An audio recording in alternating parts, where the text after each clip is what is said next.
socialismo en el Congreso.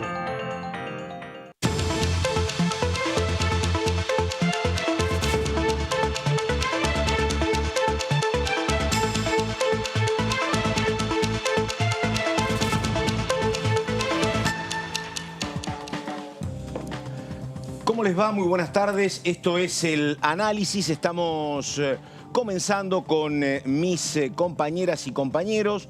Una semana donde había alguna expectativa, a ver si se podía sesionar la semana que viene. Los datos no parecen los más promisorios, pero empezamos enseguida a tratar todo con ellos. Primero, Laura Serra. Hola, Laura, ¿cómo te va? Buenas tardes. ¿Cómo te va, Pato Méndez? Muy buenas tardes. Bueno. Y él es el señor Marcos. ¿Cómo le va, Marcos? ¿Qué dice? A ambos. Muy bien, bueno. Un gusto estar aquí otra tarde. Marquitos, me dice, estuve hablando con diputados de la oposición, estuve en la sala. ¿Qué te dijeron? Sí, le mandamos un saludo, que nos miran siempre. Ah, bueno, perfecto. En la sala, estaba prendida la tele. Sí. Fija en el canal. Bueno, el tema es si cerramos el año con una sesión Sí. o no. Es básicamente lo que se está hablando en los pasillos de la Cámara de Diputados y todo parece encaminado a que está bastante difícil que se puedan llegar a acercar posiciones, sobre todo entre el Frente de Todos y Juntos por el Cambio, para una posible sesión. Sí, yo lo que no tenía muy claro, te pregunto a vos y le pregunto a Laura, era quién tenía más necesidades. Parecería ser que el oficialismo, si era cierto que el oficialismo intentaba avanzar con el blanqueo, pero el blanqueo como tal no llegó nunca al Congreso, ¿no? Están temas, sí, como por ejemplo el tema de la creación de las universidades, agro, bio, industria, que viene languideciendo desde las extraordinarias de este año. Pero digo, no sé la verdad, si no está el tema del blanqueo, alcohol cero. Pero digo, urgencias, no sé si hay alguna perentoria para que el oficialismo se tenga que acercar a la oposición y viceversa, no sé.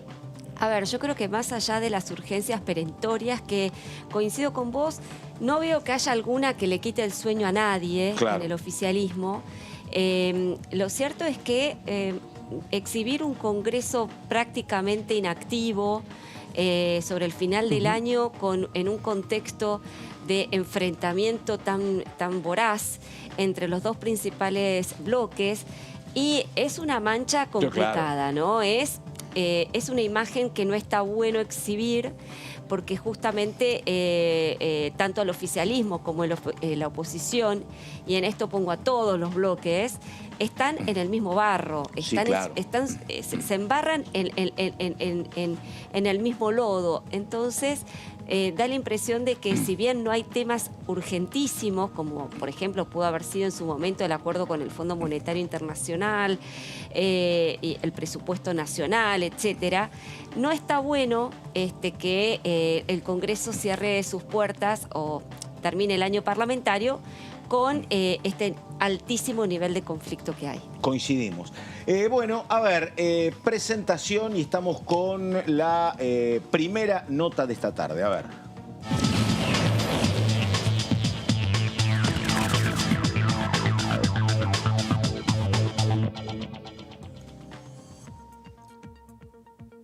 Ahí estamos, en un momento, ahí está, Piedra Libre, la diputada Laura Rodríguez Machado, diputada por el PRO de Córdoba. Diputada, ¿cómo le va? Carlos Méndez la saluda, ¿qué dice? Buenas tardes.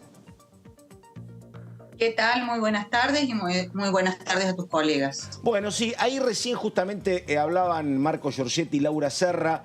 Decía Laura que la verdad que esto de que no sesione el Congreso es un mal dato para todos. Un diputado del interbloque como el Topo Rodríguez dice que las relaciones obviamente están muy mal entre los bloques grandes. Pregunta, en otros ámbitos, en los vínculos interpersonales, hasta en el amor, le diría, a veces el tiempo va curando heridas. Acá todo lo que ha pasado entre los dos bloques que nos lleva a esta situación, ¿cómo se arregla? ¿Se arregla porque van a volver en marzo y van a decir, che, lo pasado pisado? ¿Se arregla cuando intervenga la Corte con el tema del Consejo de la Magistratura? ¿Cuando se olviden de la sanción que piden para Cristian Ritondo? ¿Cómo cree que esto se puede empezar a volver a surcir de vuelta, diputada? Bueno, como ustedes saben, porque son cronistas legislativos, el diálogo es siempre la herramienta, ¿no? El diálogo y el consenso. Y no creo acá que todos tengamos la misma responsabilidad. Yo creo que el Frente de Todos tiene una mayoría y conduce la Cámara. Sus autoridades son quienes delinean y han estado delineando hasta la fecha las sesiones especiales. Recordemos que no hemos salido de los temarios de sesiones especiales. Por lo tanto, si ellos tuvieran voluntad de sentarse a conversar con la oposición y acordar temarios, nosotros siempre estamos dispuestos a que eso ocurra. Claramente nuestra decisión días atrás, en esa sesión tan complicada, fue defender lo que nosotros consideramos que había que defender. En primer término, que se sesione con quórum, que es una cosa obvia, pero sin embargo no está ocurriendo. Y la segunda cuestión es la decisión que se tomó en su momento de seguir los pasos de Cristina Fernández Kirchner en relación de complicar el avance del Consejo de la Magistratura, entendiendo el lugar que le correspondía a la oposición. Pero zanjado estos temas, y creo que debería hacerse, y somos los primeros en aportar a esto, deberíamos sesionar. ¿Hay algún atisbo de posibilidades de que se sesione la semana que viene? De hecho, en nuestros grupos de WhatsApp estamos a disposición y con pasajes emitidos para poder viajar la semana que viene si hubiera sesión el día miércoles. Estamos, bueno, es un dato, ¿eh? Giorgetti. Sí, no, preguntarle, porque usted está diciendo claramente la última sesión, que fue la que no se pudo llevar adelante por el tema del quórum, tuvo el tema Consejo de la Magistratura como el detonante para que no se consiguiera el quórum y no se pudiera llevar adelante una sesión que no tenía proyectos que generaran un repudio por parte de los bloques de la oposición. ¿Eso ya está corrido de la escena del debate, de sentarse a una mesa, el tema Consejo de la Magistratura, la resolución que echó para atrás las designaciones de la Cámara de Diputados, está fuera de la mesa de discusión? Claro. Bueno, yo creo que el tema es que no hubo una mesa de discusión ni de acuerdo. Y cuando nuevamente haya una decisión del oficialismo de sentarnos en una mesa de acuerdo, ahí se volverán a tratar todos los temas. Creo que, por ejemplo, el tema de elección de autoridades es un tema pendiente, que debería volver a tratarse, y en este contexto es donde se ocurrió lo que ustedes están comunicando. ¿Qué tal, Laura? Laura Serra la saluda. No, a ver, tengo entendido que si bien no ha habido una reunión formal por parte de la presidenta de la Cámara de Diputados, Cecilia Moró, en su despacho con todos los jefes de bloque, es decir, toda una reunión formal, sí me consta que ha habido contactos tal vez informales entre el jefe de bloque oficialista y algunos líderes de Juntos por el Cambio para tratar de destrabar la situación, y sin embargo, por la información que uno empieza a recoger, digamos, como que no hay ánimo como para, encauzar esta situación de conflicto, ¿no? Y por eso vuelvo a lo que decía recién Giorgetti, ¿no? Si esta cuestión tiene que ver básicamente con que ustedes quieren que Cecilia Moró y el oficialismo den marcha atrás con la designación. Levanten la suspensión, ¿no? Levanten la suspensión con el tema del Consejo de la Magistratura. Si eso es una condición sine qua non para Juntos por el Cambio. Bueno, eso seguramente lo va a decidir nuestro jefe de bloque y nuestras autoridades de interbloque cuando se sienten a dialogar, pero efectivamente, tal cual vos lo dices, ese es uno de los ingredientes, entiendo yo, que más complica la decisión de poder sesionar la semana que viene. Diputada, una pregunta más general para conocer su opinión personal. No sé dentro del Frente de Todos, tal vez haya algunos, pero sí dentro de lo que es el espacio de Juntos por el Cambio, hay algunos sectores, si querés los más duros, que dicen, che, para que esto funcione, porque si no hay una paridad exasperante en el Congreso, tenemos que ganar por mucho el año que viene y tener un número de verdad en la Cámara de Diputados. Eso, viendo las últimas elecciones, siempre es complejo. Y hay otros sectores que dicen que hay que, hablando con el actual oficialismo, hay que construir mayorías del 70-80%, porque si no tampoco sirve ganar por un voto. Laura Rodríguez Machado está más cerca de qué modelo. Viendo esto, usted conoce en detalle diputados y conoce el Senado. ¿Qué cree que es lo que viene, diputada? Bueno, el próximo recambio de Cámara, como ustedes bien lo señalaron en el informe previo al inicio del programa, es ahora el año próximo, ¿no es cierto? En ese sentido, nosotros estimamos que vamos a tener la mayoría necesaria para tener una primera mayoría o por lo pronto tener más legisladores. En ese contexto nosotros decimos, y siempre lo hemos hecho, estamos absolutamente decididos a dialogar y que la mesa de consenso tenga que existir, pero la mesa de consenso es consenso de dos partes. Por ejemplo, nosotros tenemos un despacho ya emitido con firmas mayoritarias de la oposición para modificar la ley de alquileres. Y realmente no hemos podido llegar al recinto con ese tema. Entonces, me parece que el Frente de Todos, cuando habla de consenso, habla de un consenso solamente si estamos de acuerdo con lo que ellos piensan. No veo una decisión recíproca de definir otros temas que no sean los que ellos ponen como prioritarios. De hecho, muestra clara de eso es que las sesiones legislativas siempre fueron sesiones especiales, es decir, con temas decididos por la mayoría. En algunos casos hemos estado de acuerdo, en otros casos hemos intentado agregar otros temas al debate. Ahora, diputada, el tema alquileres, ya que lo menciona, ¿no pareciera haber una idea en toda la oposición? Porque si no podrían hacer una sesión como hicieron con boleta única, digamos. Ahí debe haber algún espacio de alguno de los otros bloques de la oposición que no está en la misma sintonía que el proyecto que lleva adelante Juntos por el Cambio, o que intentará aprobar Juntos por el Cambio durante todo el año.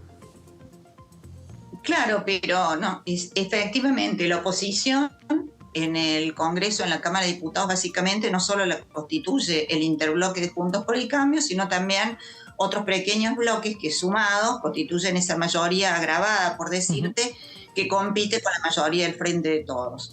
En ese contexto sí hay algunos bloques, de estos bloques minoritarios que completan este número, que no estarían de acuerdo con el texto.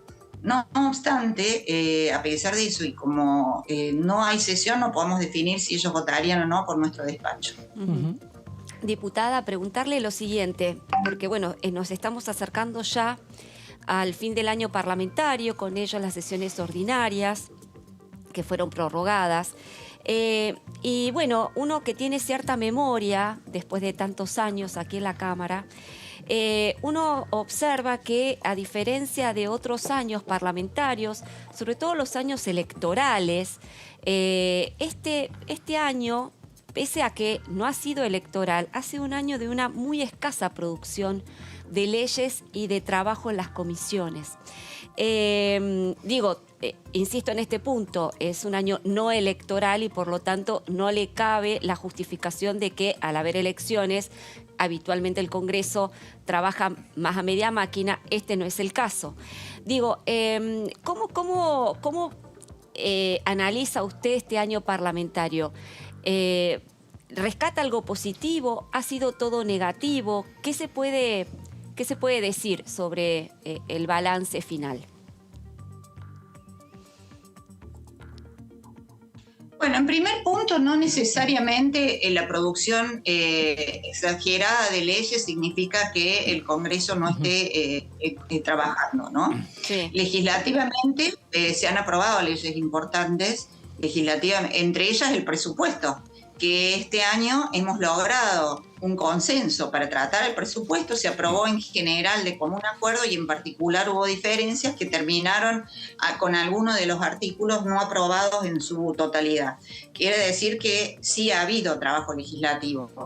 Cuando llega un tema al recinto es porque ha habido muchas sesiones de comisiones previamente y en virtud de ellas, aun cuando no haya acuerdo, como ha pasado con muchos artículos o con muchos despachos, con muchos proyectos que están tratándose en las comisiones pero finalmente no logran ingresar al recinto, pero sí muchos de ellos tienen despacho y sí muchos de ellos tienen un trabajo en las comisiones de varias semanas. Yo a mi criterio, uno de los resultados del trabajo de las comisiones es que entre el tema al recinto. Y otro de los resultados es que no ingrese al recinto porque no hay consenso de hacerlo, a pesar de que se trabajó en las comisiones varias semanas. como por ejemplo hay en la Comisión de Legislación de Trabajo, de comisiones mixtas, que ese proyecto se trabajó muchísimo, pero no hay consenso para que entre el recinto, por ejemplo. Determinó consensos que tienen que ver... Trabajo, perdón, Laura, no, la Comisión de Trabajo, la verdad, se ha reunido creo que sí 3 veces en el año, ha sido mucho. Sí puedo decir, por supuesto, la Comisión de Presupuesto que ha tenido una labor incesante. La de industria, ¿no? También. Pero industria también, pero... menos de 3 justicias. No, sí. Yo porque la verdad me puse a ver un poco el trabajo de las comisiones, que es donde uno efectivamente ve. Yo coincido con usted en que la sanción de leyes muchas veces no es un parámetro para ver si un Congreso es productivo o no, y coincido en esta cuestión de la importancia de la labor de las comisiones, pero yo he visto que de las 40 y pico de comisiones que tiene hoy la Cámara de Diputados, creo que más de la mitad no ha pasado de 1 o 2 o a lo sumo 3 reuniones en el año, ¿no? Que eso habla a las claras de la escasa producción de dictámenes que llegan finalmente, y de esas que pocas llegan al recinto, ¿no? Entonces, me llama la atención porque no se trata, insisto, ¿no?, de un año cualquiera, de un año electoral, mejor dicho, sino que es un año no electoral. Sí, yo la verdad que no tengo el detalle de comisión por comisión, la cantidad de veces que se han reunido. Pero sí decirte, yo integro varias de esas comisiones y prácticamente todas las semanas hemos estado en Buenos Aires, aún que se citasen y después se corriera la fecha de citación o que los temas ingresados no sean todos de común acuerdo. Pero para hacer un análisis, ir al fondo de la cuestión. Sí. El producto de esta escasez de citación de comisiones, ¿de qué viene? Seguramente viene de la falta de acuerdo para los temas a tratar. Claro. Porque, por ejemplo, nuestro interbloque y nuestros diputados tienen cientos de proyectos, muchos de ellos presentados, incluso algunos con la firma de algunos diputados del oficialismo, y sin embargo no llegan a discutirse. Entonces yo percibo que hay una especie de tapón por parte del oficialismo, que solamente se tratan los proyectos que ellos consideran necesarios o fundamentales o ideológicamente correctos de acuerdo a su punto de vista. Y esto no debería ocurrir. Yo creo que si se abre el Congreso o se abren las comisiones a que sean tratados proyectos de todos los legisladores, no solamente los del Ejecutivo y los del oficialismo, probablemente se pueda salir de este encasillamiento de la poca tarea de comisiones. Diputada, ya que estamos en el balance, le pregunto por el año 2023. ¿Usted está teniendo participación en los movimientos de Juntos por el Cambio, el PRO? Si no me equivoco, usted está participando en lo que es la campaña presidencial de Patricia Bullrich, es decir, está programando un año con actividad intensa en ese sentido, siendo un año electoral el 2023. ¿Cómo se imagina que va a ser en el Congreso la actividad, teniendo en cuenta todo este año 2023, que un poco ya lo empezamos a vivir estos meses, pero que va a intensificarse durante el año próximo? Bueno, me ha tocado ser legisladora en épocas de campaña electoral y en épocas no de campaña electoral. Y la verdad que muchas veces me he sorprendido que incluso en épocas de campaña electoral los días de sesión y los días más o menos de trabajo de comisión son sagrados, ¿no es cierto? Porque hay proyectos que la verdad que requieren nuestra presencia física en el Senado o en la Cámara de Diputados. Por lo tanto, si bien es cierto, puede haber una idea general de que en un año electoral hay una mengua de trabajo legislativo, no nos escapa que muchos legisladores necesitan las aprobaciones de sus proyectos justamente por la mecánica de las propias campañas electorales. Entonces comienzan a presionar a las autoridades de sus bloques para que generen esa discusión. Entonces a veces nos sorprendemos que a pesar de que presumimos que en las épocas de campaña no hay tantas sesiones o tanto trabajo de comisión, muchas veces con algunos temas ocurre exactamente lo contrario. La dinámica de la campaña electoral hace que esos temas lleguen al Congreso y sean tratados. Diputada, y efectivamente el trabajo en la campaña presidencial de Patricia Bullrich. Bueno, consulta, ya que habló de Patricia Bullrich, digo, hasta acá Macri no es candidato, por eso creo que, no sé si es su caso, pero hay mucha gente vinculada a Mauricio Macri que trabaja cerca de Patricia Bullrich, y la vicepresidenta dijo que no va a ser candidata. Un escenario que ahora parece bastante factible, sin la vicepresidenta y sin el expresidente. ¿Cree que es un escenario distinto en materia de búsqueda de acuerdos o no cambia nada, diputada? Bueno, los acuerdos en realidad son acuerdos dentro de los propios espacios con el ánimo de llegar a las PASO, que ahora... No, hablo de los grandes bloques, hablo de lo que es Juntos por el Cambio y sus vínculos con Macri, de lo que es el Frente de Todos y su relación con Cristina. Si no están, pregunto si eso a lo mejor facilita el diálogo o no. Eso es lo que me gustaría saber qué piensan. Yo lo que creo es que primero que no necesariamente tenemos que decir que no están ninguno de los dos con la posibilidad de ser candidatos en la campaña, ¿no? Todavía falta mucho, seguramente pueden ocurrir cosas, Mauricio Macri ha manifestado, pero también ha dejado una posibilidad. Cristina Fernández de Kirchner ha dicho no ser candidata, pero hay menciones de un operativo clamor y que se lo pedirían desde su espacio. Es decir, primero que eso no está tan claro que sea necesariamente así. Era una hipótesis, y en segundo lugar, exactamente. Sí. Pero en segundo lugar, el diálogo no se da necesariamente porque estas dos personas no estén como candidatos. Creo que el diálogo muchas veces es considerado por el bloque del Frente de Todos como un símbolo de debilidad, de que si ceden a alguna cuestión o alguna presión de la oposición, como que genera una disminución de su potencialidad como autoridades y como los que gobiernan. Entonces yo creo que lo que debería ocurrir para que haya un diálogo que vos mencionas no es que no estén determinados candidatos, sino los que están, interprete que el diálogo, el consenso es una herramienta válida. Por mí, para saber nada más, si Macri es candidato, ¿Laura Rodríguez Machado sigue con Patricia Bullrich? Sí, yo sigo con Patricia. Apa. Y una cuestión, porque mi principal asesora en Córdoba es como corresponde Laura Serra, ¿no?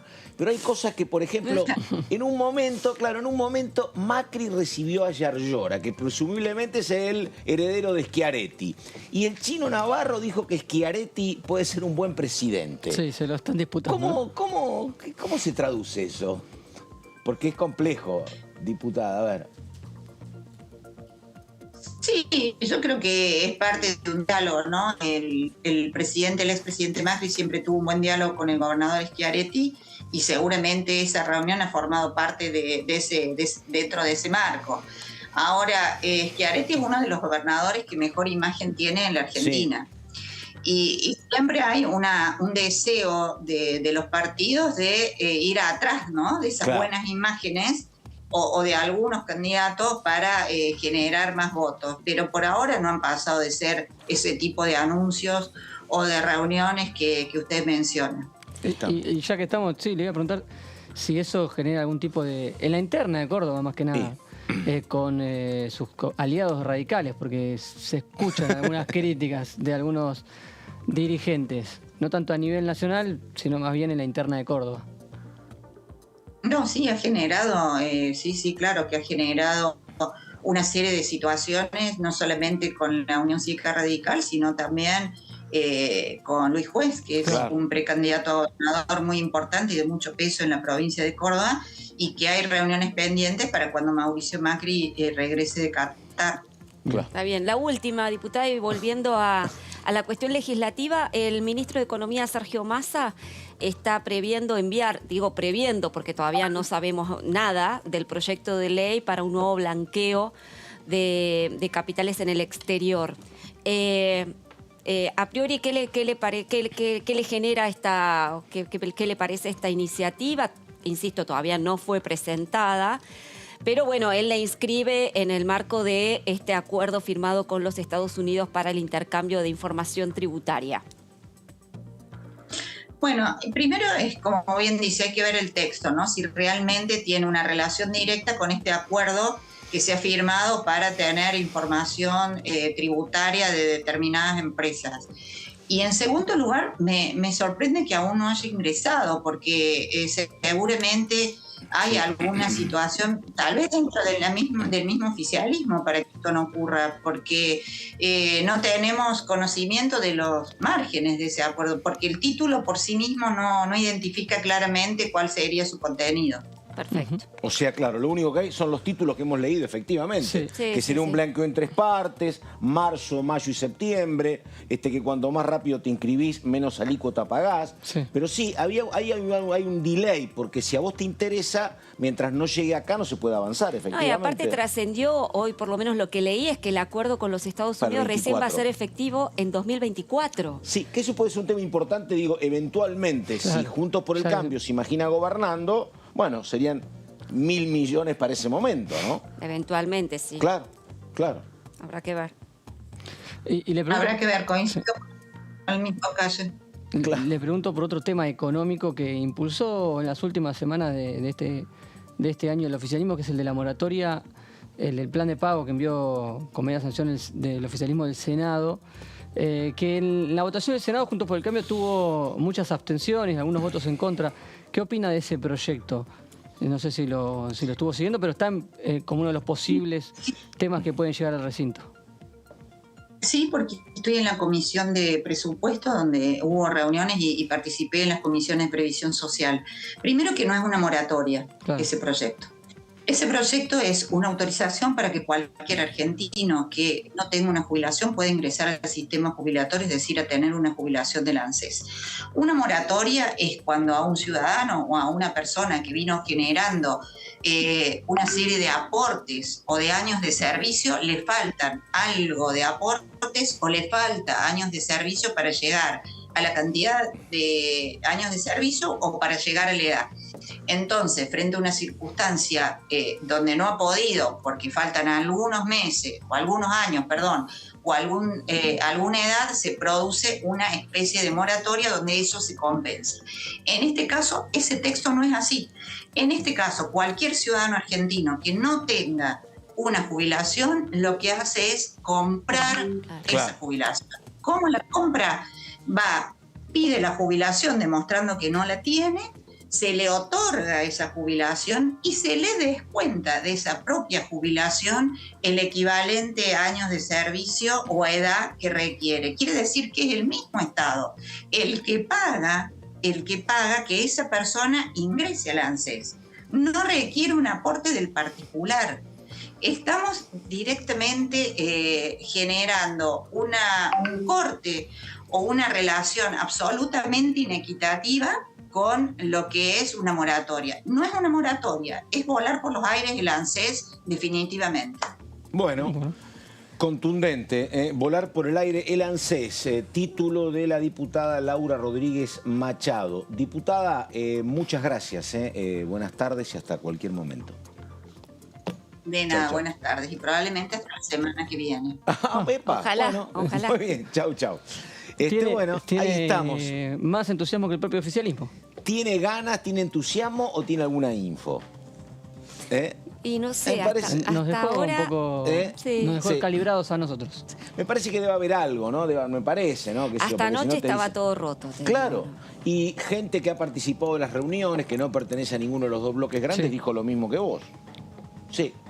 Ahora, viste que no estaba particularmente, le preguntamos cuánto peso tenía la suspensión de la nominación de los integrantes de la Cámara para el Consejo de la Magistratura. No estaba particularmente dura con ese tema. Ella a lo mejor No. algo se ha... Siempre ha sido más el radicalismo el que ha estado Claro, enojado con ese También. tema, porque está la designación de Roxana Reyes, que es la que ha generado claro. toda esta discusión casi judicial, que terminó con la resolución de la presidencia de la Cámara, dando marcha atrás con la totalidad de los designados. Y hay siempre otro fue el tema radicalismo también, el que sí. estuvo A más ver. enojado, pero el PRO acompañó, digamos, a Sí. la posición del radicalismo. No, eso está claro. No, pero también creo que hay un tema que, más allá de lo del Consejo de la Magistratura, es algo que también la diputada Rodríguez Machado señaló.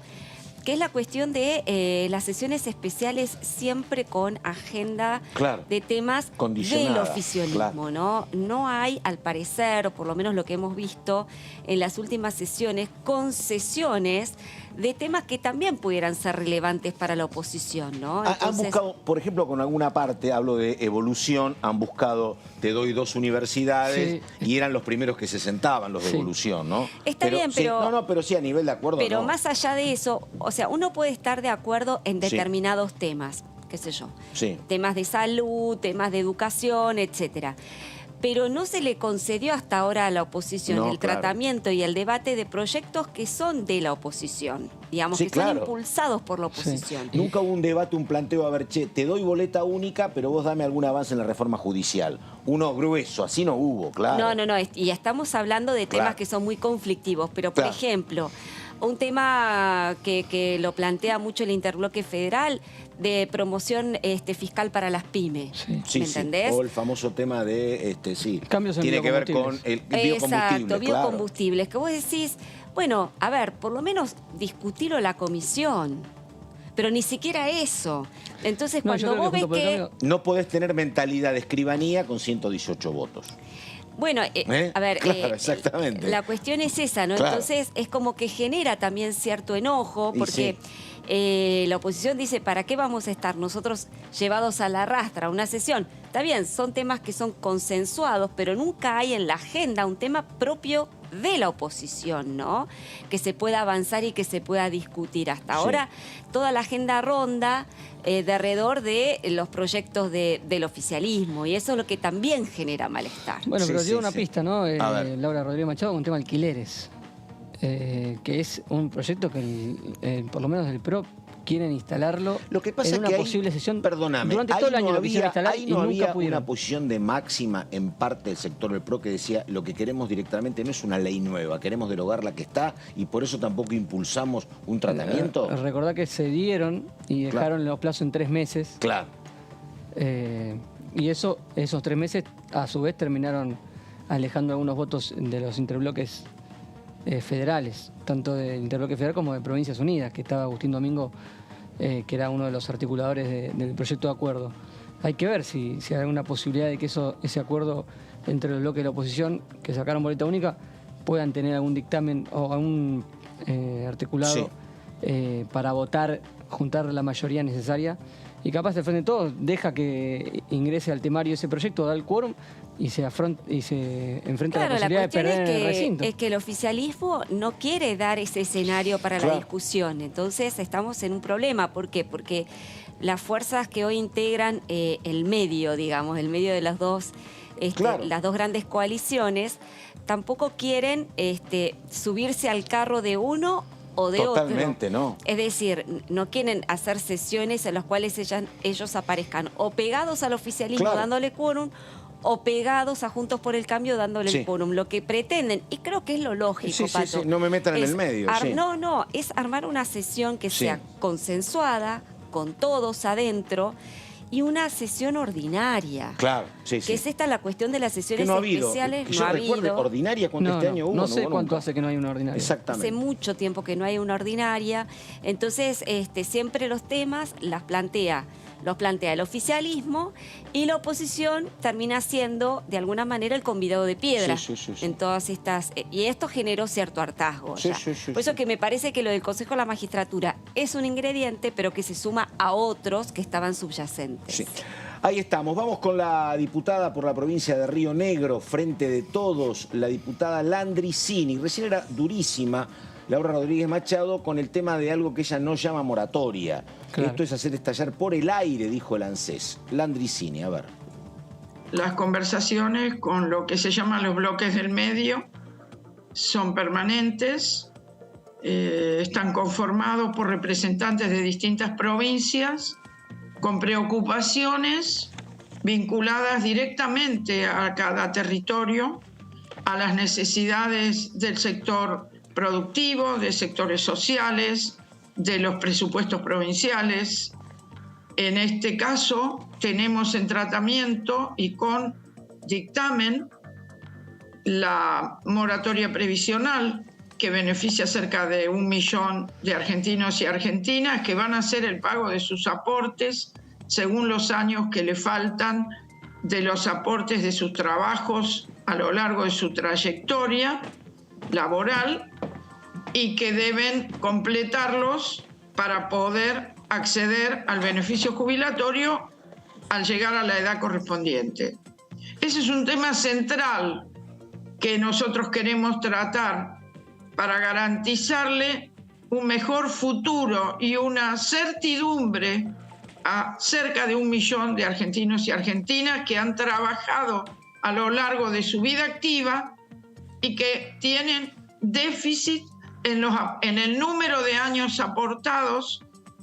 Sabemos lo que es la informalidad laboral, no tengo para gastar tiempo televisivo en hacer esa descripción a lo largo de la historia y de las actividades predominantemente informales en la Argentina, como muchas actividades ligadas al agro, al comercio, a la construcción en particular.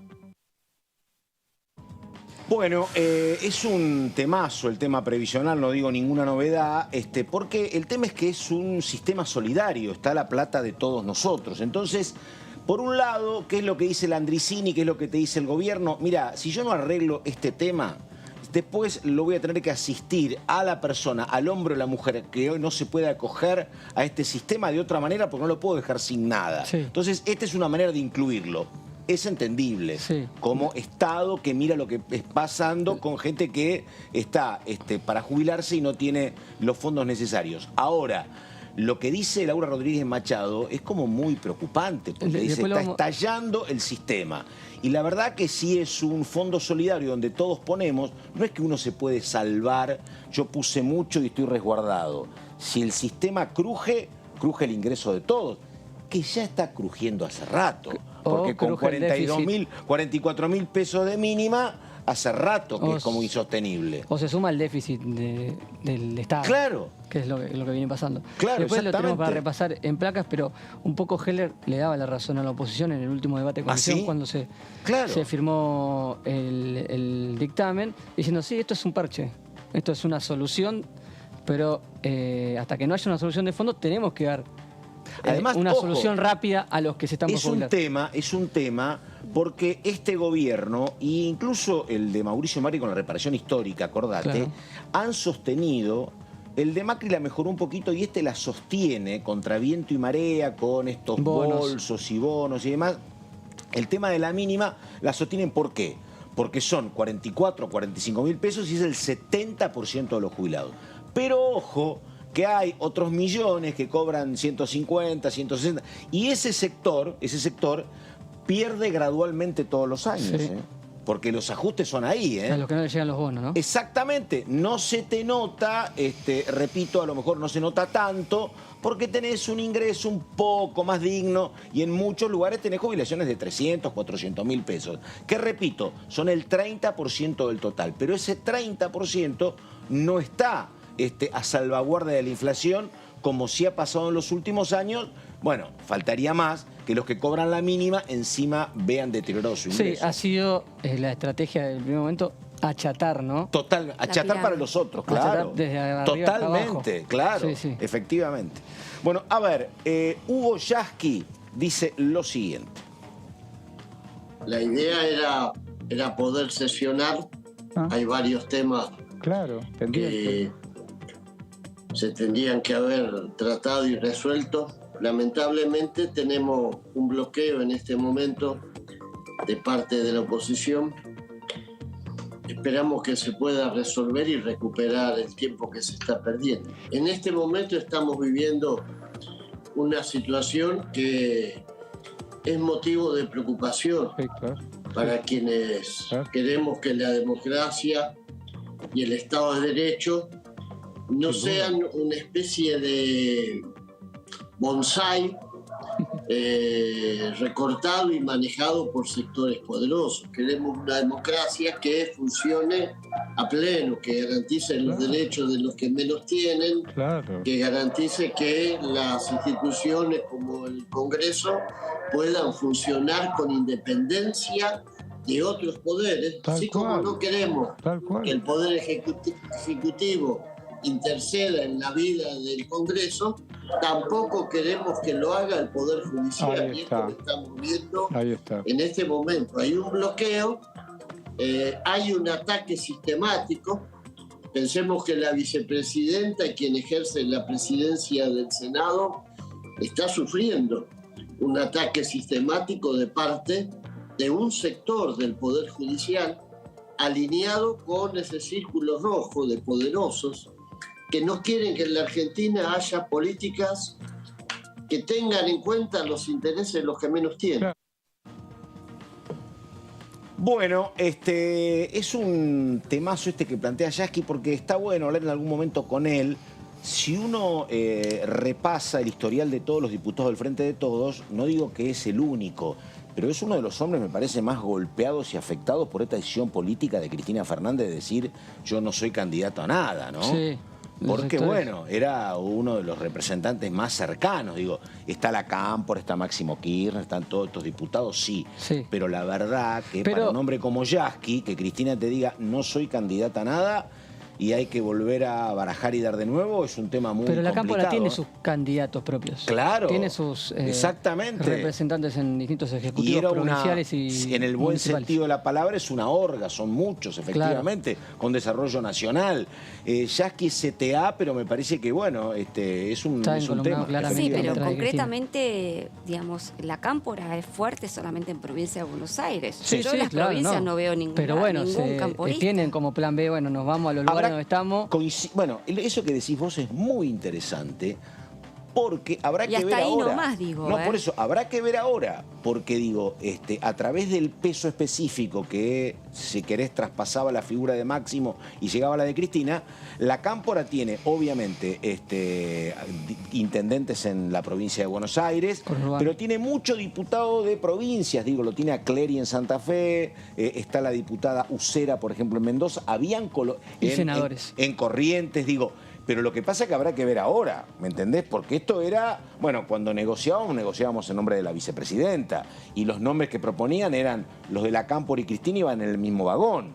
Ahora coincido con vos que habrá que ver cómo se arma eso. Más con gobernadores empoderados, efectivamente. Bueno, ahí donde justamente te iba a hacer la acotación, porque ahora lo que se está discutiendo y lo que vamos a ver en el transcurso de los próximos meses es la disputa por quién tiene la lapicera electoral. Por supuesto. Digamos, quién va a manejar o qué sector va a manejar las listas electorales. Porque antes, evidentemente, era Cristina Fernández de Kirchner que se metía en cada una de las provincias y definía... En La Pampa hubo problemas justamente porque en La Pampa eran más reactivos a aceptar los nombres de la vicepresidenta, por ejemplo. Claro, y así en otros distritos. En cambio, quizás eventualmente lo que podamos ver ahora es, digamos, como un retraimiento, digamos, como una vuelta hacia el territorio por parte de los gobernadores que van a definir per se sus propias listas con candidatos propios, no kirchneristas, con lo cual eso va a traducirse eventualmente en una configuración muy diferente de la Cámara de Diputados, sobre todo. Totalmente. Porque vamos a tener una mayor presencia peronista, no kirchnerista. Coincido. En lo que es no el oficialismo, sino el Frente de Todos, o como se denomine. Esto siempre y cuando estamos haciendo hipótesis y estamos haciendo futurología, ¿no? Hay que ver justamente quién es el que maneja la lapicera acá. Pero además, y enseguida viene Serra con más información sobre energía y una más de Marquitos, pero en torno a lo que decía Laura, digo, hay una instancia previa que puede faltar un montón, pero es agosto del año que viene, son 8 meses, que es la PASO. Donde, bueno, ahí competirás, digo, a lo mejor vos vas con la chaquetilla de la Cámpora y te puede ir muy bien, te puede ir muy mal o regular, y eso te puede pasar en todas las provincias, pero bueno, a lo mejor es un espacio donde se zanjan estas cuestiones que estaba planteando Laura con mucha razonabilidad. La pregunta es si el renunciamiento de Cristina le daba un nuevo impulso a la posibilidad de paso en el Frente de Todos, a nivel nacional sobre todo, porque hoy es donde... Claro. no aparecen candidatos en el Digo, oficialismo. uno vio reuniones en el CFI. Digo, lo que quieren es que la cuestión se debata de manera horizontal. Quieren eso, efectivamente. Bueno, faltan apenas 15 minutos para las 5 de la tarde. Todo esto está muy interesante. Ya hubo títulos de Laura Rodríguez Machado y ahora más títulos con Laura Serra. Bueno, a ver, ¿ustedes sufrieron cortes de luz el fin de semana pasado? No seas bruja, no, Serra, no. Tenemos que tocar madera para Toque responder esa madera, pregunta. sí. Dale. No, No porque tuve, esto yo no. tiene Sí, claro. que... esto Yo no ti- tuve. ¿No tuviste? No, por eso. ¿Y eso se de Surgos o no? Soy de Sur, pero sí, bueno. sí. Así que Claro, sí, toque sí, madera, sí, exactamente. porque bueno, muchos vecinos... No vas a anticipar cortes para el domingo al mediodía. Claro. Serra, No es Se mi va a calor. intención, no Dale. es mi A intención. ver, Pero estamos viendo que Y estamos sí. en una situación energética complicada, con temperaturas muy elevadas y con una empresa, en este caso Edesur, Ni que te ya cuento. anunció su retirada. El grupo Enel, que es el mayoritario, efectivamente. Exactamente, entonces hemos visto el pasado fin de semana, sobre todo donde hubo altas temperaturas, numerosos cortes de luz, casi 600.000 personas. Hay con- un subgrupo argentino que está escondido, que no aparece, donde hay un viejo banquero, donde estaba Caputo. No son los mayoritarios, tienen acciones, pero perfil subterráneo. Ahí también. en la En el empresa. sur, claro. claro. Bueno, lo cierto es que a partir de lo que sucedió el fin de semana pasado, el diputado Martín Tetaz presentó en la semana un proyecto de resolución en el que propone que se cite acá a la Cámara de Diputados, a las comisiones que corresponden, al jefe de gabinete de ministros, a Juan Mansur, como así también a la secretaria de Energía, Flavia Rollón. Bueno, esto difícilmente ocurra, pero está tratando de poner, o lo que pretende Tetaz es poner sobre la mesa y reinstalar la cuestión de la crisis energética que, podría agudizarse si esta ola de calor continúa en los meses de verano. A ver, concretamente, ahí vamos a la primera placa, que es lo que propone el diputado Martín Tetaz. Él, como decíamos, solicita la presencia de ambos funcionarios, de Mansur como de Rollón, para que informen sobre esta crisis energética que, como dijimos, afectó a más de 600.000 usuarios de las empresas eléctricas Edenor y Edesur. Justamente lo que está solicitando, vamos a la segunda placa, por favor. El gobierno lo oficializó, digamos, esta situación porque reglamentó una serie de multas para las empresas. Claro, Eso sí. lo dejó en evidencia el propio ente regulador que multó a las empresas por este número y esta cantidad de usuarios que se vieron afectados. Son un durante este fin de eufemismo semana. las multas, me parece, ¿no? Pero Sí, bueno. pero bueno. Pero sí. Es una manera de demostrar Acá hay que un tema accionaron que es con de algo. fondo, acá, Sí. ahora lo vamos a ver en la segunda placa, ver. ¿no? Acá hay un problema que es de fondo, porque más allá de los cortes de energía, que es el síntoma del problema, Claro, no hay digamos, inversiones. el problema es que no se ha realizado la revisión tarifaria integral. Y por eso. Y esa revisión tarifaria integral estaba prevista para este año, según el decreto, ahora no lo tengo acá a la vista, pero es un decreto que salió este año, a principios de este año, para que justamente se pudiera avanzar en esta revisión integral. ¿Qué es lo que pasó ahora? Hace unos pocos días, la semana pasada, hubo un nuevo decreto por el cual se postergó esta revisión tarifaria integral hasta diciembre del año 2023. Es decir, tenemos que esperar otro año para que se haga la revisión tarifaria integral. Si vos no revisás tarifas, si No va a haber este inversión. problema de las tarifas no se aborda, Claro. entonces difícilmente pueda haber inversiones y difícilmente puedan remediarse los problemas que hoy estamos viendo en los cortes de luz. Entonces, aquí lo que está señalando Tetaz es un problema de fondo. El gobierno está postergando Totalmente. la discusión sobre las tarifas en la Argentina. En este mismo decreto, el 815/2022, también se prorrogó por un año la intervención en los dos entes reguladores. Es decir, Claro. que patea todo un Todo. año. Un año más. ¿Y sabés qué pasó en el medio? ¿Por qué los problemas se agudizan? Está bien lo que hace Tetaz, porque Tetaz es diputado y tiene que convocar a los representantes del Estado. Al Estado se le complicó porque en este escenario lo que sucedió fue que Enel, que es la empresa prioritaria, la mayoritaria en materia de acciones, tiene un pasivo de 60.000 millones de dólares. En Italia dijo, che, yo mercados no marginales pero más chicos como el de Perú y de la Argentina los abandono, me voy. Entonces obviamente no le puedes decir, che, aguantame y espérame. Me voy, te dijeron los italianos. Y obviamente la situación se complica mucho. Estuvieron esperando lo que era la recomposición de tarifas mucho tiempo y ahora se van. Entonces el gobierno te va a decir, es culpa de los italianos. Bueno, pero Tetaz razonablemente no puede llamar a los italianos. En todo caso los puede llamar, pero tiene que dar respuesta el jefe de gabinete y la secretaria de Energía. Bueno, Ese eso es el justamente tema. es lo que apunta Claro. el diputado Tetaz, que dicho sea de paso, es un proyecto de ley que viene acompañado por una decena de diputados de Juntos por el Cambio. Y en este proyecto de resolución, Tetaz hace una serie de preguntas. Por ejemplo, pregunta o quiere saber que el jefe de gabinete indique cuál es la razón de la inacción del gobierno después de estos 2 años de inacción, ¿no es cierto?, en materia de revisión tarifaria integral. ¿Por qué el gobierno no cumplió con el compromiso de efectuar esta revisión integral de tarifas tal como señaló en el decreto 1020 del 2020? O sea, es de hace 2 años el decreto. Ahora, yo pensé que era de este año, no. Es Del 2020. Hace 2 años que sacó este decreto y en estos 2 años no se avanzó al punto que tuvo que prorrogarlo un año más. Era Plena pandemia, pandemia. no, y además me parece, ¿no? Me parece que como vos decís, todo es la improvisación permanente.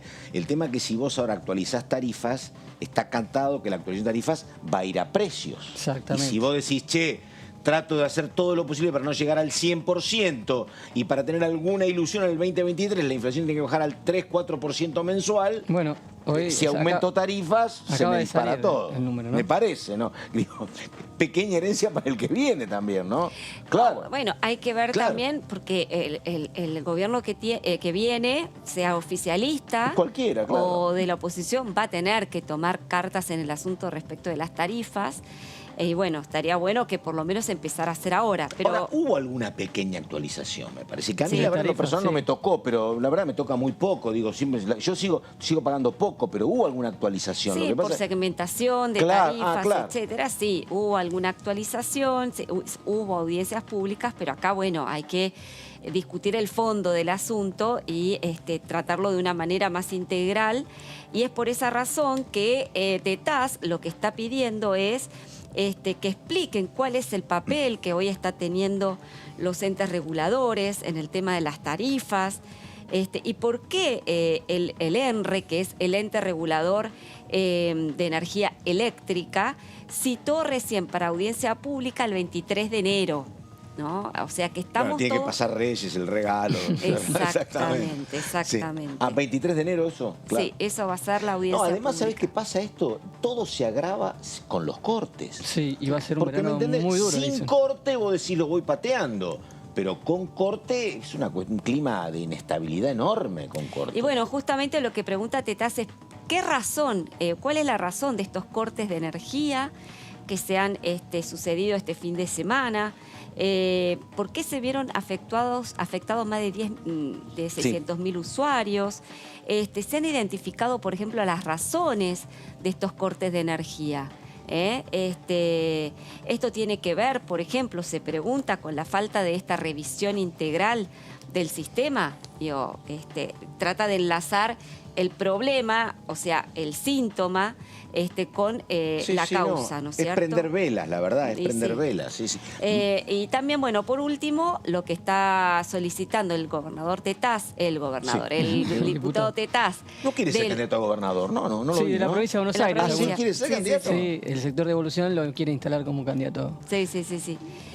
Bueno, lo que pretende entonces, lo que quiere saber el diputado Tetaz es en qué estado está, obviamente, la matriz energética actualmente y si está en condiciones de proveer y distribuir la energía eléctrica en el corto y mediano plazo para, bueno, eventualmente digamos, prepararnos ante la eventualidad de cortes sucesivos, ¿no? Que hemos pasado, Pato, vos recordarás, veranos enteros de cortes programados. Pero perdóname, estaba recordando, digo, esto empieza en los años del alfonsinismo. Claro. Y después se repiten siempre, y básicamente en la empresa de Sur, Sí. porque también están de moda esto de lo que ellos llaman los mercados regulados a partir de YPF, cuando la tarifa está en nombre del Estado.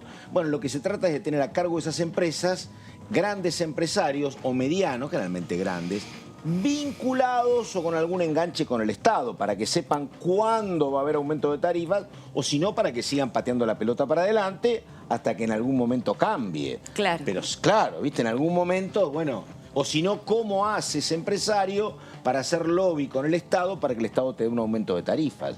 Pero sí, y además hay otra cuestión, digo, no es el elemento definitivo porque tiene que ver con la actividad industrial, pero de aquellos años 80 hasta acá, el aire acondicionado, que era casi un artículo de lujo, y lo prendías un ratito. Totalmente. Hoy es una cosa, a sostener todo esto, es una cuestión muy compleja si no tenés una generación de electricidad muy importante, que en eso también andamos más o menos. Tengo una buena noticia para cerrar después cuando quieran. Dale. No va a hacer mucho calor el domingo. Ah, sí. Ya lo busqué, por las dudas. Pero el tema Lo busqué por es las que dudas. eso es fundamental. Sí. Pero el tema es que el mundo después del domingo va a seguir andando. Después vemos, en estas Pato. cuestiones. Digo, Después vemos, Pato. está bien. Escúchame, ¿vos qué ¿va Fernández o no va Fernández? No va, Fernando. Ah. Dicen que no va. Bueno, A Qatar no va. estuvimos hablando con él. Con Marquito estuvimos hablando una hora. Es un tema Estamos clave. preocupados. ¿Sabes? Y no, acá, imagínate que va y pierde. ¿Qué No. pasa? Pero por supuesto. Esto es un país que no te perdona esas cosas. No. Claro, exactamente. No se puede jugar con eso. No, pero la verdad que el tema cortes de luz es un tema porque obviamente te pones de muy mal... En el tema, por ejemplo, hospitalario es una tragedia, ¿no? Sí. Bueno, hay que acordarse, no hace tanto, Ojo que es cuando un buen... estaba de moda comprar lo que eran los generadores. Es Claro, un- ¿te acordás? Eso no hace tanto. Era un desastre en Barrio Norte en una época. ¿Qué año fue eso? Si no Bueno, querés fue cortes, durante es un- el kirchnerismo. Claro. Durante Sí, la época del kirchnerismo, Claro. con Debido, que tenía Claro. que explicar. En los centros Claro. comerciales, los locales ya tienen todos Claro, un equipo de generación. Bueno, esta vez el análisis pasó la primera hora, la primera parte. Pausa y ya venimos.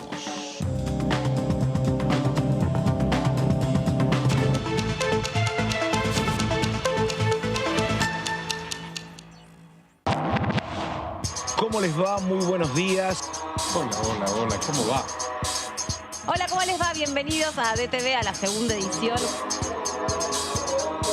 ¿Qué tal? ¿Cómo están? Bienvenidos, bienvenidas a esta tercera edición de DTV.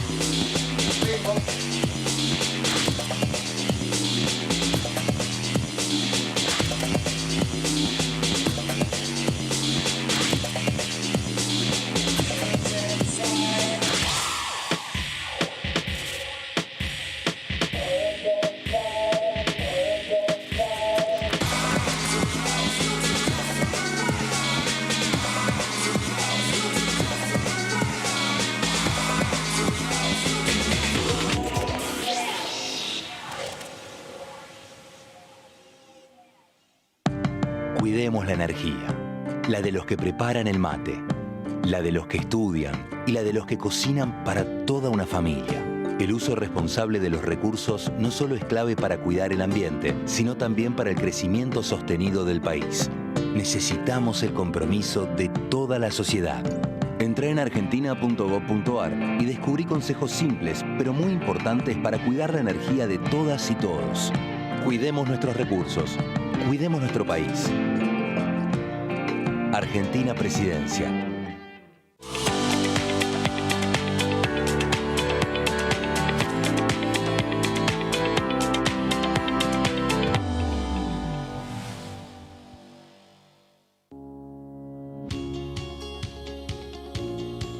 La Cámara de Diputados tiene 257 miembros. Los diputados debaten y sancionan leyes que rigen en todo el territorio nacional. Algunas de las más importantes son el presupuesto de gastos generales del Estado, el Código Civil, el Código Penal, la forma en que se rige el trabajo, las jubilaciones, entre tantas otras. Además, controla y hace un seguimiento de las políticas del Poder Ejecutivo a través de la visita de diferentes funcionarios o el pedido de informes, así como la posibilidad de realizar juicios políticos a los funcionarios. La duración de los mandatos de los diputados es de 4 años y pueden ser reelegidos indefinidamente. Desde el momento en que asumen y hasta el final de su mandato, no pueden ser acusados, interrogados judicialmente, ni molestados por las opiniones o discursos que imitan desempeñando su mandato. Son requisitos para ser diputado tener al menos 25 años, 4 años de ciudadanía argentina y haber nacido en la provincia por la que se postula o haber residido en ella los 2 años precedentes. Se agrupan en bloques que expresan partidos políticos o afinidad ideológica. Existen también los monobloques integrados por un solo diputado.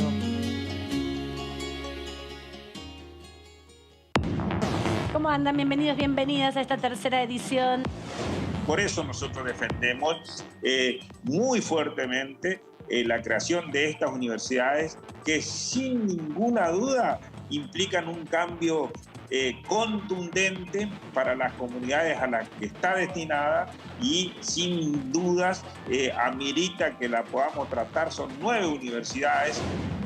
5 universidades íbamos a votar, que estaban consensuadas aparte, más que nada con el bloque de Evolución, que tenían pedidos particulares para que se traten universidades.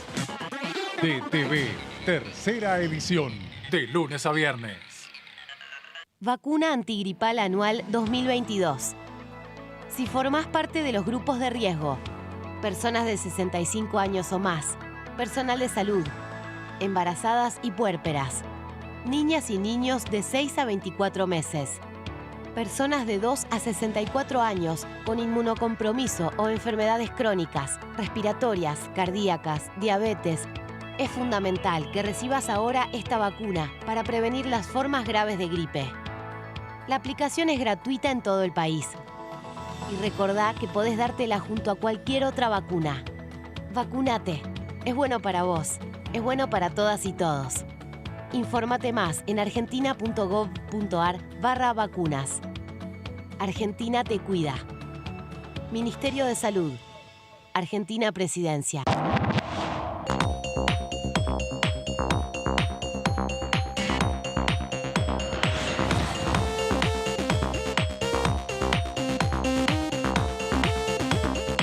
Toda la información parlamentaria la tenemos nosotros, porque somos tu voz en el Congreso. DTV, el periodismo en el Congreso.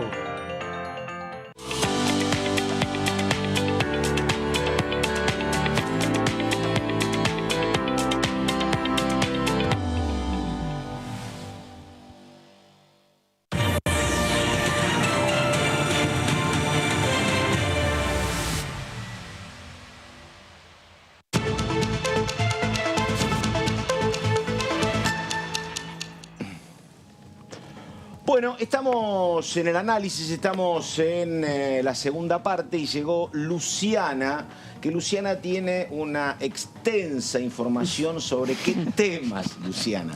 ¿Cómo le va? ¿Qué dice? Buenas tardes. Bueno, Pato, ¿cómo va? Bueno, saludarlos, Pato, gracias. Laura y Marcos, por supuesto a las personas que nos acompañan aquí por la pantalla de Diputados Televisión.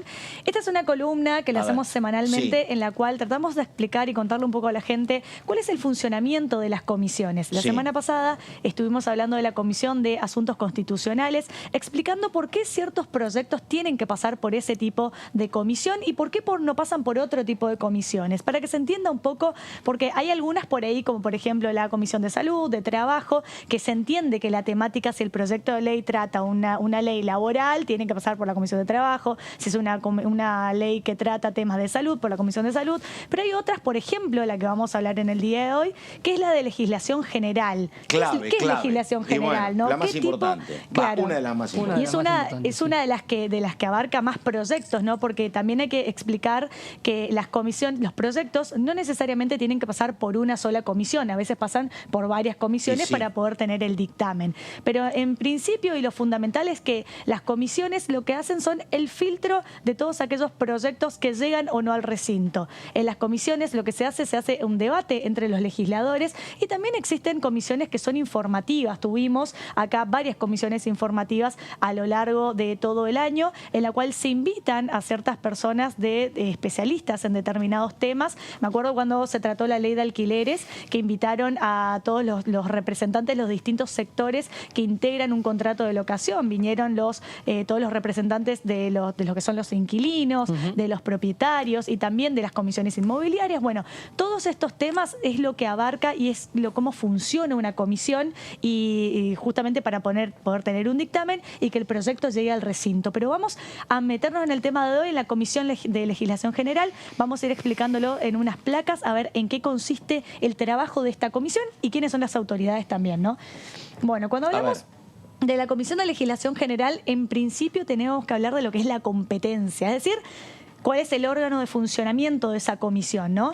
Dice que compete a la Comisión de Legislación General dictaminar sobre todo proyecto o asunto referente a la legislación civil o comercial y sobre todo sobre aquellos de legislación general o especial cuyo estudio no esté confiado a otra comisión por este reglamento. Como vemos, entonces, lo que hace la competencia es de establecer cuál es el material de análisis y de estudio de la Comisión de Legislación General. Habla de la legislación civil. Recordemos que la legislación civil, el ámbito del derecho civil, es uno de los derechos más antiguos que existen en la humanidad, y la comisión, específicamente la legislación civil, lo que trata tiene que ver con las relaciones privadas, ¿sí?, entre las personas.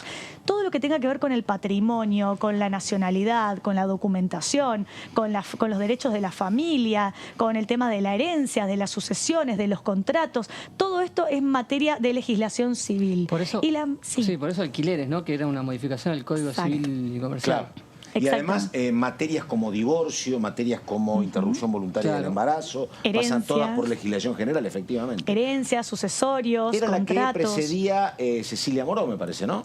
Sí, exacto.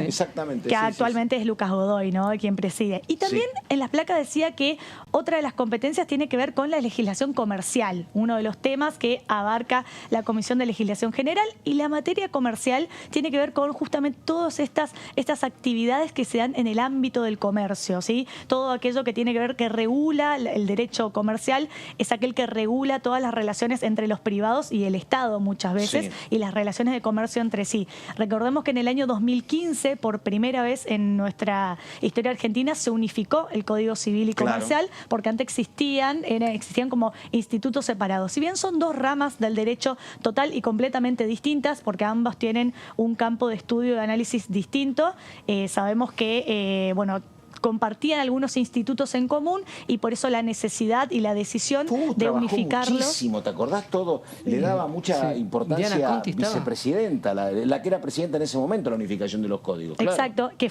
en realidad fue para llegar a esa unificación fueron muchos años de debate. Sí, una bicameral especial para esa unificación. Sí, hubo años, efectivamente. Que te digo que para la práctica jurídica y judicial simplificó un montón de cosas, que se hayan unificado, porque como te digo, si bien son dos ramas del derecho distintas, comparten muchos institutos en común y ahí se entiende la necesidad de unificarlos y tenerlos en un único código. Y en una segunda placa vamos a hablar de lo que son las autoridades, ¿sí?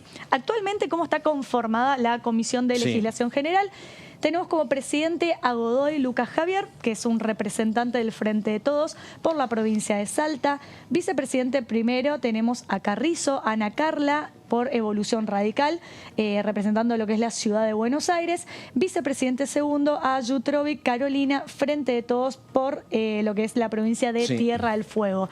Es importante cómo están distribuidas las autoridades dentro de una comisión. Por lo general, siempre quien preside es una persona que represente al oficialismo, pero seguidamente lo que es la primer vicepresidencia necesariamente tiene que ser alguien de la oposición para que justamente se pueda lograr ese equilibrio equilibrio entre las representaciones de las comisiones, porque, como decimos, dentro de las comisiones se dan estos debates.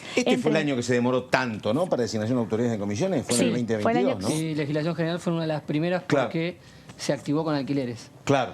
Que fue un acuerdo entre presidentes de bloque, se conformó legislación general para empezar el debate de alquileres allá por abril, ya con el periodo ordinario bastante avanzado. Exacto, entonces es, como vemos, el tema de la distribución de las autoridades es también un tema de debate siempre cuando empieza cada año legislativo. Lo cierto, lo que te podríamos decir que las reglas de juego que no se suelen negociar es que la presidencia siempre lo tiene alguien del oficialismo, en este caso como gobierno al frente de todos. La mayoría, creo, me atrevería a decir que todas las comisiones, no todas las comisiones están precedidas por el oficialismo, porque creo que la de Ciencia y Tecnología e Innovación estaba Facundo Manes, desde la oposición. Sí. Bueno, pero todo depende ahí, es lo que volvamos un poco al principio de esta charla, ¿no?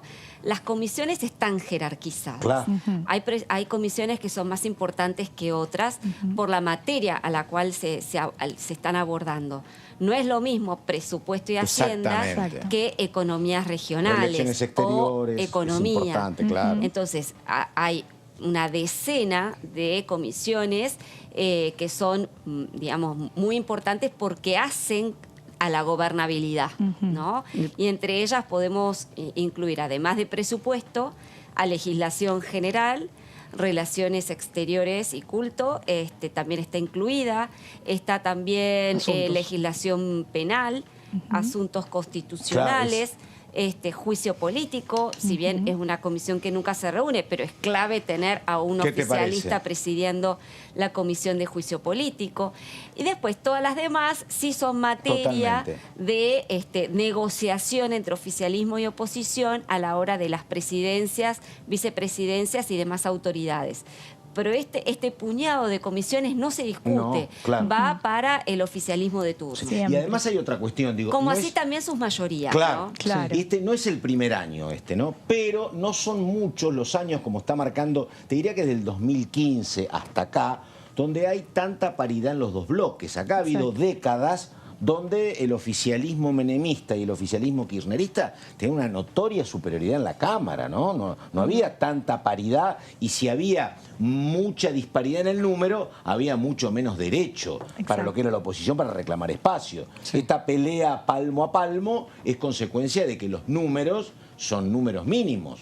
Exacto. Efectivamente. Exactamente. Y también la presencia de muchas mujeres, ¿no? Como hablaba del tema de la paridad, cómo a lo largo de los años esto fue cambiando notoriamente gracias a todas estas leyes de cupo femenino, ¿no? La ley de paridad y demás, que bueno, que permite que las mujeres tengan un espacio en la toma de decisión, en la toma de poder, como por ejemplo en lo que es dentro de la Cámara de Representantes, y así también en la distribución luego de lo que son las comisiones, cómo van a estar integrando los distintos bloques, los distintos frentes, y también las mujeres que representan a estos, ¿no? Ahora, ¿cuántos, no sé si vos lo tenés al dato, cuántos diputados integran la comisión?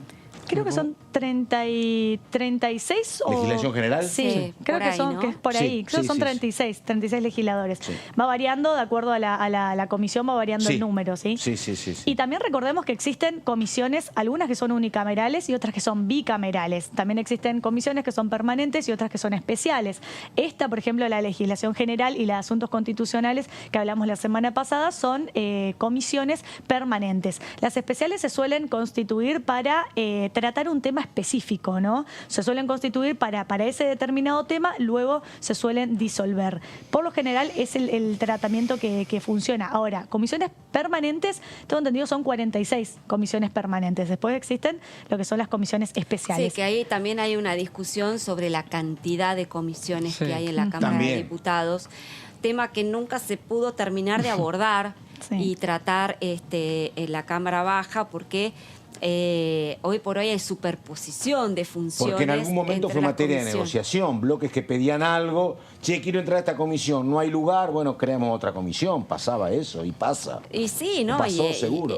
Lamentablemente eso se ha abordado en la Comisión de Modernización Parlamentaria este tema, nunca se pudo llegar a un acuerdo porque las comisiones siempre son botines de intercambio, ¿no es cierto? Son prendas de intercambio entre los legisladores, amén de la cantidad de asesores, de empleados. En algún momento había autos, en algún momento. Cosa que no pasó. Para los presidentes de la comisión. Cosa que no pasó en el Senado. En el Senado, durante la época de la presidencia de Daniel Scioli, como presidente del Senado, que ocurrió después del escándalo sobre la Banelco. Exactamente, ¿no? claro. Que quedó muy manchado. Él asume en el 2003, claro. Entonces se definió hacer toda una reforma de la cantidad de comisiones y ahí se redujo a prácticamente la mitad de las comisiones.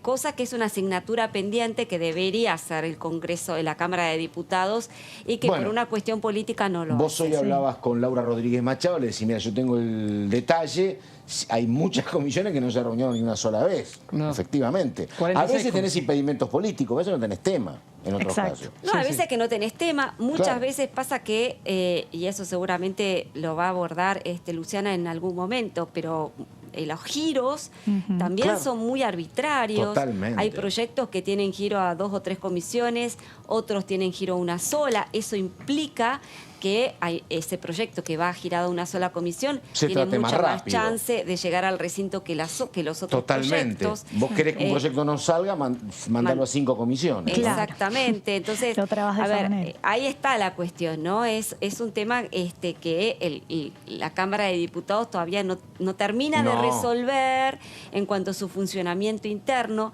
y las comisiones especiales, ¿no? Porque además está al arbitrio del presidente de la Cámara cuántas comisiones van.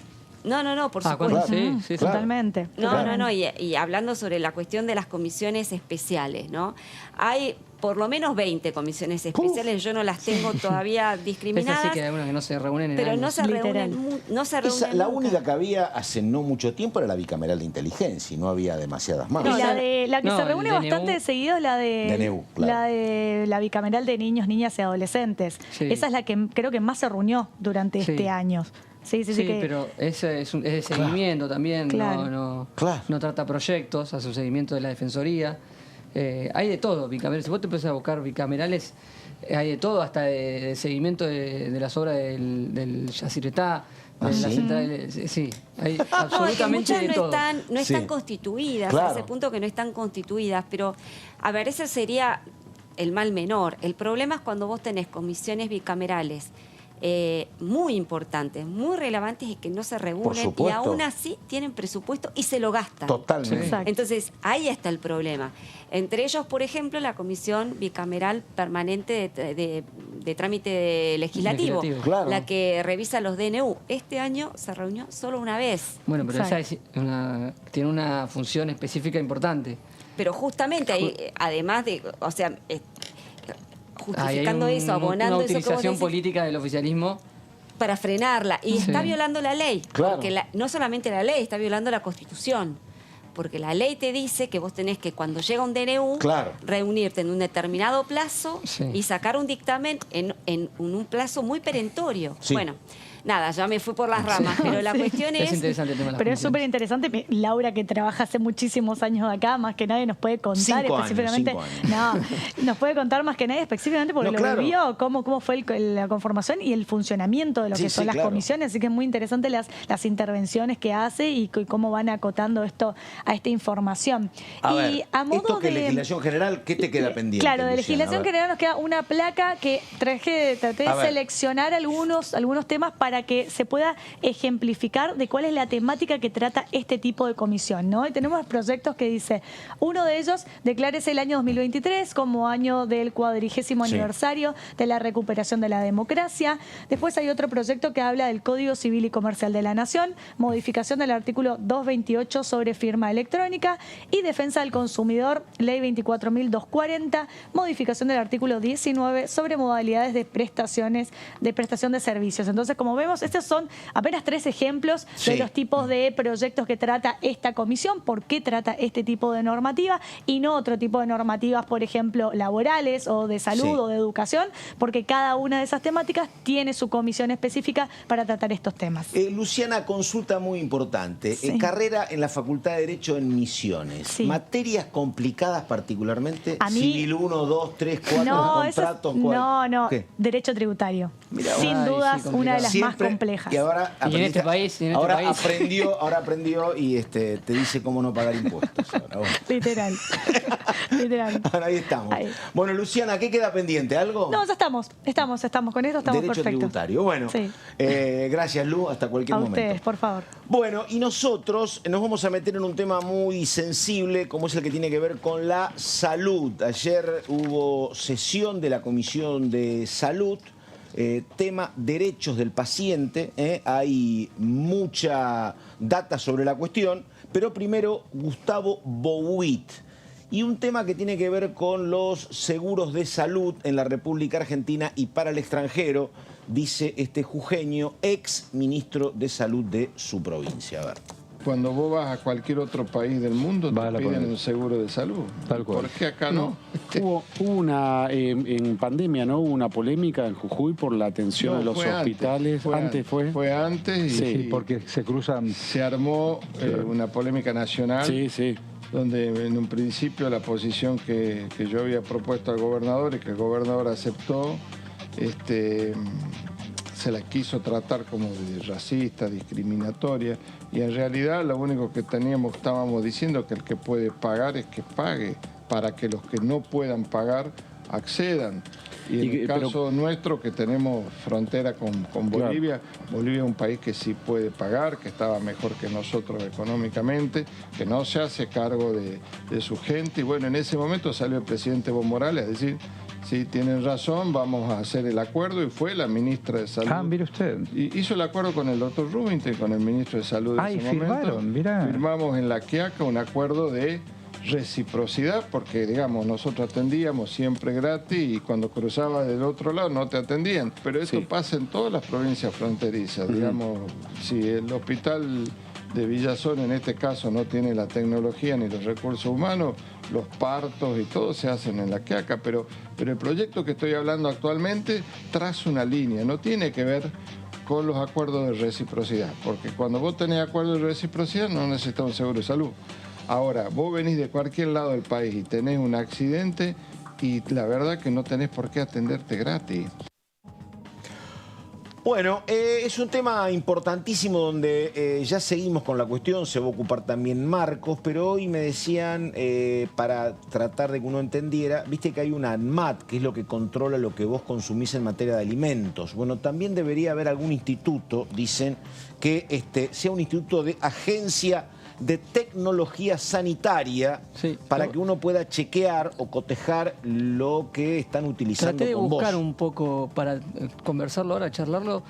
Específicamente busqué incluso la definición por fuera de lo que fue el debate en la comisión, que era muy específico y con muchos médicos, con muchos especialistas, para bajarlo un poco a tierra, porque es un debate bien interesante, muy específico del ámbito de la salud, que puede dar un debate profundo. Y donde, como yo digo, viste, uno está como muy inerme, está en la cama de un hospital, de un sanatorio, y no es que vos estás negociando con un arquitecto, con un contador, que el techo sea más alto, efectivamente, o otra cuestión. ¿Estás vos en el medio o algún afecto tuyo?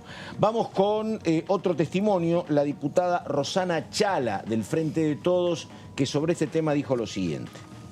Estamos a minutos de comenzar esta reunión informativa de la Comisión de Salud, que tiene que ver con un proyecto que también presenté, que es mi autoría, y hay otros también, del compañero Goyán y también de la diputada Fey, que tiene que ver con esto de la creación de una agencia de tecnología. En nuestro caso se llama Instituto Nacional de Evaluación de Tecnología Sanitaria. Tiene que ver a través del desarrollo tecnológico, los grandes avances que hubo en el último tiempo, cómo eso se aplica a la salud. Y en ese contexto tenemos que ser costos efectivos, costos eficientes, para poder dar las mejores evidencias científicas y aplicar la mejor evidencia científica en el diagnóstico y en el tratamiento de distintas patologías, de enfermedades a las personas. Entonces, en ese contexto ha habido grandes experiencias en distintas partes del mundo y sabemos que esto funciona bien porque tiene que ver con que podamos utilizar la mejor tecnología basada en la evidencia, ya sea en un método diagnóstico, en un equipamiento médico o también en un tratamiento médico innovador nuevo que haya y poder aplicarlo. Dado el gran desarrollo que hay de la tecnología y aplicada a la salud, es que es muy importante y es muy necesario que todos estos avances científicos lleguen a la gente. Sin embargo, muchas veces hacemos estudios o hacemos o pedimos medicamentos de altos costos, sobre todo, para poder tratar una patología y no siempre es la mejor opción, ¿no? Por ser el más caro, por ser el más nuevo. Y en ese contexto sabemos que un Instituto Nacional de Tecnología, de Evaluación de Tecnología, va a venir a aportar, a ayudar, a sumar y a hacer lo mejor para la seguridad del paciente también, que es un tema que viene de la mano. Seguridad y calidad, ¿no?, de atención del paciente. Así que en eso vamos a escuchar a expertos hoy, a informarnos y a sacar la mejor ley. Yo creo que todo en esto es transversal, ¿no? Lo que queremos todos los diputados, tanto del oficialismo de la oposición, es sacar la mejor ley para que podamos garantizar el derecho a la salud de calidad con la innovación tecnológica a todas las personas. Bueno, a ver, Marquito, si uno tiene que hablar de ley de alquileres, se entiende. Sí. Si uno tiene que hablar de cuestiones que, bueno, están pidiendo que vean qué pasa con los cortes de luz de Edesur, se entiende. Sí. Esto es más complejo, sí, Giorgetti. A ver, explique un poquito, por favor. Los proyectos tienen el título de Evolución de Tecnologías Sanitarias. Sí. Hay 3, en general. Si bien no fueron discutidos ninguno de los proyectos en puntual, porque se trató de una reunión informativa con muchos especialistas, para dar una introducción al tema y para que muchos diputados hicieran preguntas y se sacaran algunas inquietudes. Pero yo primero fui a ver qué es evolución de tecnologías sanitarias, más allá de los proyectos de ley que hay presentados en la Cámara de Diputados, para darme un marco a mí, primero, de qué se trataba esta discusión y poder traerlo aquí. Evolución de tecnologías sanitarias, ETS, la sigla, es el análisis de la evidencia científica sobre la eficacia, eficiencia y efectividad de las tecnologías utilizadas en la salud pública. Es decir, el seguimiento de todos aquellos avances en materia de salud y qué eficacia tienen esas nuevas incorporaciones que se dan en la práctica misma de la medicina. ¿Qué sé yo? A ver, pregunto, digo, sí. Una de las tecnologías muy común ahora y desconocida hace un tiempo era la resonancia magnética, por ejemplo. O un medicamento nuevo que se incorpora como tratamiento de una enfermedad específica que ya tiene quizás otro medicamento y se incorpora y capaz el médico... Sí, eso decía Chala, ¿no? El médico capaz va y te receta 3 remedios distintos en el mismo tratamiento. Y ahí el Estado no controla, claro, eso queda al arbitrio de la medicina privada. Hoy la ANMAT te homologa que no te va a hacer mal, que está aprobado y que se puede utilizar X medicamentos, después es el médico el que te lo receta según la patología que tengas y el tratamiento que quiere indicarte. Comprende la evaluación de los medicamentos, los dispositivos y los procedimientos médicos o quirúrgicos utilizados en la atención de la salud humana. Esta es la definición que da, incluso la saqué de la propia página de la ANMAT. Perdóname. Que hoy es un poco el ente que tenemos en materia de salud. Marcos, te pregunto, digo, ¿cómo está este Estado para hacer esto? Digo, un Estado que uno lo ve a veces con poco músculo para pelear, por ejemplo, genéricos. Bueno, desde Ginés González García hasta acá, la verdad que antes era religión que te diagnosticaran genéricos. Ahora eso ha quedado... Las dos cosas estuvieron presentes en el debate. A ver, dale. Primero la que dijiste, ¿qué capacidad tiene el Estado? Muchos dijeron, mirá, nosotros en esta casa, que es la representación popular del Congreso, no podemos asumir que el Estado no está en condiciones de brindar un servicio esencial como el control de la calidad sanitaria y la atención de salud que le brinda a los ciudadanos. Eso, como grado cero de debate, no podemos asumir que no lo vamos a poder hacer. Tenemos que discutir cómo que tenemos que poder hacer la mejor ley para brindarle este servicio a la ciudadanía, primero. Y después el tema genéricos estuvo presente. se asumió como un error, porque en su momento la ley de genéricos tuvo una cierta efectividad y después totalmente. Y ahora depende de la buena voluntad del médico. Exactamente.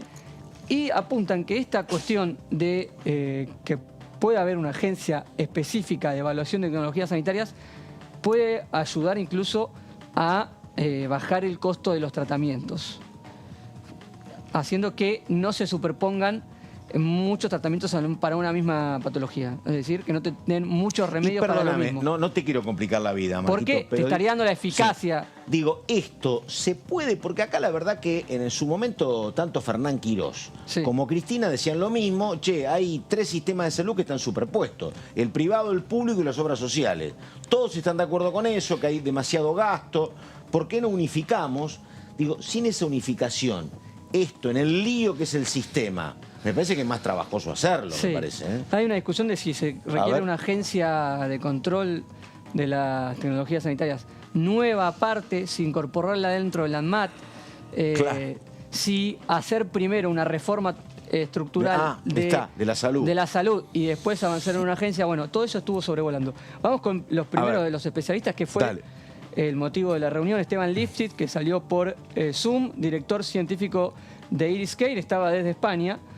Es necesario que Argentina tenga una agencia de control, según este especialista. Se precisan herramientas para tomar mejores decisiones sobre la cobertura de las tecnologías en general, la recomendación de medicamentos y del uso de los dispositivos. Para este especialista es necesaria la agencia, aún con todas estas cuestiones que estamos marcando, que estuvieron presentes en el debate, de si es agregar más burocracia, si el Estado está en condiciones.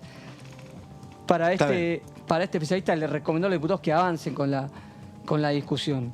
Seguimos. A ver, una más. Otra de Esteban Lifshitz. Reducir incertidumbre y tratar de que no se incorporen al mercado muchas tecnologías flojas de papeles. Un tema importante, porque muchos avances científicos son incorporados a la práctica habitual de los médicos, y para este médico algunas llegan flojas de papeles, complicando burocracia y tratamientos.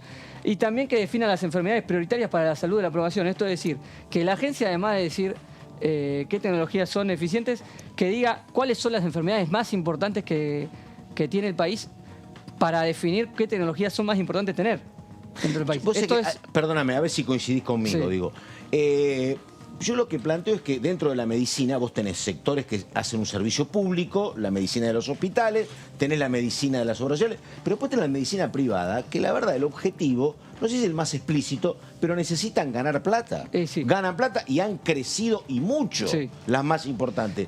Digo, ¿cuánto pueden escuchar a alguien que le dice no utilices determinada tecnología porque no corresponde? Si yo estoy ganando plata, me parece que la sugerencia del Estado no sé hasta dónde la había escuchado. No, está bien, puede ser, pero si es más eficiente también si vos estás dando un servicio privado, también te puede ayudar a ahorrarte dinero y vos decís que si lo paga la obra social, lo pagamos como cliente, me parece, pero bueno, qué sé yo. Bueno, pero el Estado no tiene que asumir esa posición, digamos. No, claro, sí. Y me parece importante esto de qué enfermedades son prioritarias para la salud de la población, porque no todas las sociedades son iguales. La demografía, la realidad social de la Argentina no debe ser la misma que la de Noruega. Por supuesto. Ni las enfermedades que tiene nuestra sociedad no deben ser la misma que otras. Bueno, esto es un punto que también remarcó Esteban Lifshitz y dejó en el debate.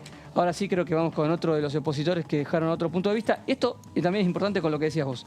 Vino Enio José García, que es jefe de asesores de ministros. Sí, hablamos mucho con él en tiempos de pandemia. Es el número 2 de salud en la provincia. En la provincia de Buenos Aires estaba Trabajaba con Goyan, claro, exactamente. Estuvo, obviamente, seguramente invitado por Daniel Goyan, que es uno de los que tiene proyectos con este tema, Daniel Goyan. Y dijo que hay consenso general en todo el país, entre todos los sanitaristas, de que hay que avanzar en una agencia de evaluación de tecnologías sanitarias.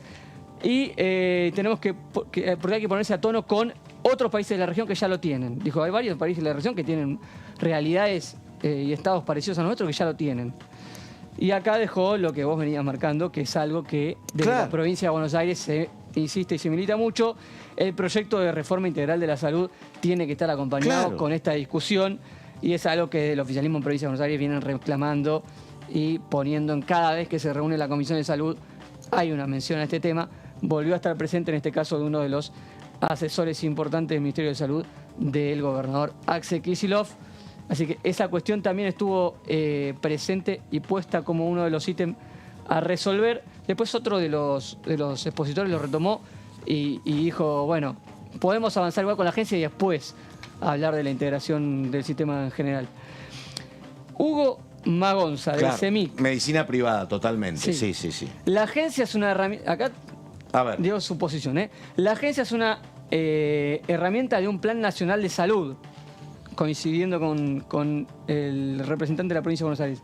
Tiene que haber un plan rector, pero no demoraría si hay consenso para crear una agencia antes que la discusión de la reforma en general, porque entiende que una reforma del sistema general de salud muchísimo. Puede demorar muchísimo tiempo y una agencia se puede crear rápidamente. Sobre todo hicieron mucho foco en que los profesionales de la ANMAT tienen la capacidad técnica para adaptarse rápidamente a la posibilidad de tener funciones en una agencia de control específica de esta cuestión.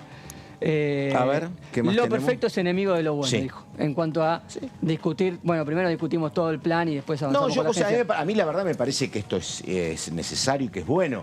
Mis dudas tienen que ver no con esto, digo, si nos cuesta poner en marcha todavía y avanzamos muy lentamente con el etiquetado frontal de alimentos, por ejemplo, ¿no? Sí. Bueno, pero lo cierto es que había un plazo para que las empresas se fueran adaptando, ¿no? No sé si ya venció ese plazo. No sé si no se prorrogó especialmente. Me parece, Diego. Claro. Sí, era muy... Sí, y me cuentan que en algunos lugares, experiencias de colegas de acá, que encontrás, por ejemplo, el etiquetado frontal de las gaseosas más renombradas, lo encontrás más en algunas ciudades de provincia que en la capital. En la capital no se ve todavía. No se ve nada. Muy poco, claro, exactamente. Sí, pero bueno, nada. Vamos con lo último, que también esto lo retomé de lo que dijeron algunos diputados del Frente de Todos que tomaron la palabra. Desde el Frente FDT apuntaron como uno de los puntos claves para combatir los altos precios de los tratamientos esto. Dijeron, si avanzamos con una agencia de tecnologías sanitarias que nos diga la eficiencia científica más precisa para cada tipo de enfermedad, se van a recetar menos cantidad de medicamentos para distintas patologías y tratamientos. Eso va a reducir la cantidad de plata que tiene que erogar un paciente para su tratamiento. Y eso va a hacer que sea menos costosa la salud. ¿Esto quién lo dijo? Esto lo dijo Daniel Goyán.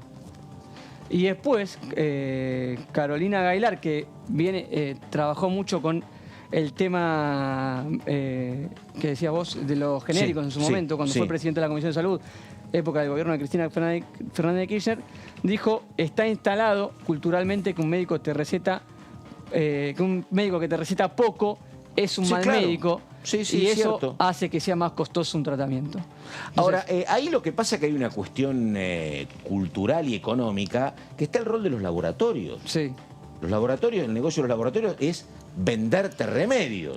Exactamente. Y te los venden, digo, a través de los médicos. Para todas las cuestiones comerciales, no sé cómo se resuelve eso. Para todas esas cuestiones, el Estado es el que regula ese tipo de... es el que está en el medio entre la ganancia del empresario, que lo que quiere ganar, y lo que beneficia a la sociedad, digamos. Se supone que en estos debates tienen que estar los diputados para mediar entre el lucro del empresario y el beneficio de la sociedad, ¿no? Sí, hasta ahora con los laboratorios nadie le es el lugar en donde menos se ha podido meter eficientemente el Estado, ¿no? Pero además, viste, digo, claro, pero aparte uno lo ve acá permanentemente cuando decimos, che, ley de bosques tenemos, se aplica, y ley de glaciares, se aplica, ley de humedales, se aplica, ¿no? Esto es lo que pasa a veces, ¿no? Digo, esto ojalá que sea así, pero bueno. Bueno, me pareció, estuve siguiendo la comisión en su momento, la repasé para venir. Me pareció un debate que yo la verdad tenía fuera de radar. Interesante, y una comisión que a mí me gusta destacar, que la Comisión de Salud, que ha sido de las que más ha trabajado durante el año, incorporando debates que quizás no estaban en agenda al principio de año y que han ido avanzando. Mónica Fein, la presidenta, también tiene un proyecto, Daniel Goyán tiene un proyecto, y como veíamos recién, Rosana Chala del Frente de Todos también tienen proyectos que no son similares, tienen algunas similitudes, y que por eso se hizo esta reunión para que varios diputados hicieran preguntas a los especialistas y ver si se puede unificar en alguna iniciativa. Con un tema que, ojo, que es muy sensible, digo, uno puede achacarle numerosos cuestionamientos al sistema de salud en la Argentina, si es privado porque es caro, si es público porque demoras mucho para un turno, pero vos lo ponés en contexto y comparás nuestra salud con cualquier sistema del mundo y salvo el británico y algún otro, la mayoría dejan muchísimo que desear comparando con el nuestro, ¿eh? Porque es plata, plata, plata, plata en el sistema americano y en la mayoría, ¿eh? Y esto de que te atienden en el hospital público acá, la verdad que uno puede entender muchas críticas, pero no hay demasiados modelos que se acerquen a este, ¿eh? La verdad, uno repasa a la situación, a la instrumentación, efectivamente. La situación de edilicia, sí, algunas totalmente, claro. Sí. Pero digo, uno tiene mucho cuestionamiento, pero cuando mirás lo que pasa en el jardín del vecino, tienen problemas casi, te diría que peores. Creo que uno de los diputados que lo marcaba hace un ratito, el jujeño que estuvo... Claro, exacto. Que hablaba, hizo una mención sobre la cantidad de... ciudadanos extranjeros de países limítrofes que vienen a atenderse a la Argentina, al sistema público de salud, hecho que ha generado que el gobernador Gerardo Morales se haya plantado duramente porque no tienen la misma reciprocidad en los países, totalmente. Países a donde van los argentinos, ¿no? Y además tenés mucho argentino viviendo afuera. Uno recuerda el Obamacare, donde trataba de modificar un poquito el tema de salud Obama en Estados Unidos y las peleas que tuvo. Sí. Pero yo conozco gente que está viendo cuándo vuelve de Estados Unidos para acá, porque un par de tratamientos de conducto pueden valer miles de dólares, es como inaccesible. En España la salud lo mismo, alguna emergencia te atienden, pero digo, son sistemas muy restrictivos, efectivamente. Sí. Y América Latina por falta de recursos, bueno, claro. Era lo que pasaba en Bolivia, por ejemplo, ¿no? Bueno, a ver, justamente un médico ahora, el doctor Mansi, hombre de Catamarca, de la coalición cívica y médico de profesión, que decía lo siguiente, a ver. Si la decisión de la supuesta agencia es previa o post-ANMAT. Porque lo digo porque de los proyectos de la doctora Chala, del doctor Goyán, de Mónica Fein, no todos dicen lo mismo. Entonces, si bien creo que no es lo central en el tema, es un punto. Esa me queda como pregunta picando, ¿no? Pareciera que hay un principio de opinión de que es posterior a la decisión del ANMAT. Y el otro tema, que lo digo como un cuestionamiento, digamos, como un dilema, creo que en la operatividad de esto es... Evidentemente esto tiene que estar dentro del marco de un plan de salud. El plan de salud no lo vamos a tener. No es que no lo vamos a tener nunca, no lo vamos a tener ahora. La agencia sí la podemos tener ahora. O sea, la reflexión es, ¿tiene sentido avanzar con la agencia sin definir el plan de salud o tenemos que esperar definir un plan de salud, digamos, como país y después avanzar con la agencia? Bueno, interesante lo que plantea Mansi, es lo que vos decías. Sí, es una de las preguntas que motivó después la respuesta que veíamos del CEMIC. Exactamente. El representante del CEMIC que decía, bueno, sí, sería lo ideal avanzar primero en un plan de salud rector a nivel nacional, pero si no es posible en los tiempos de la discusión... Pero decime, enseguida vamos con el diputado Goyán, pero digo... uno ve y entiende que haya tanta grieta y tanto obstruccionismo por parte de los bloques, pero sí, aquí además hay intereses complicados. Mucho interés complicado, pero el tema de salud uno ve que hay voces de los dos lados que podrían coincidir. Sí. Hoy yo le contaba a Laura, digo, me pareció la verdad el proyecto del juicio por jurados, que lo firman desde Pedrini del peronismo a Carvajal del radicalismo, el PRO, la coalición cívica... Digo, podrían ser proyectos que me parece que se traten, ¿no? Al margen de este lío, pero mucho voluntarismo de mi parte, me parece también, ¿no? No, es que uno observa que, a ver, y está bueno lo que vos planteás, Pato, porque lo que uno observa quizás en la superficie es un escenario de disputa permanente, que la hay, por supuesto que la hay, de conflicto, de reyertas, de recelos. Ahora, por debajo de esa superficie, uno también observa que hay cordialidad muchas veces entre los legisladores, sobre todo los legisladores que comparten comisiones y que tienen ideas en común y que están plasmadas en proyectos que son similares. Y uno observa en el trato personal entre los legisladores, ¿no? No es que acá está todo podrido y no se, digamos, cada vez que se ven se tiran con un jarrón de agua.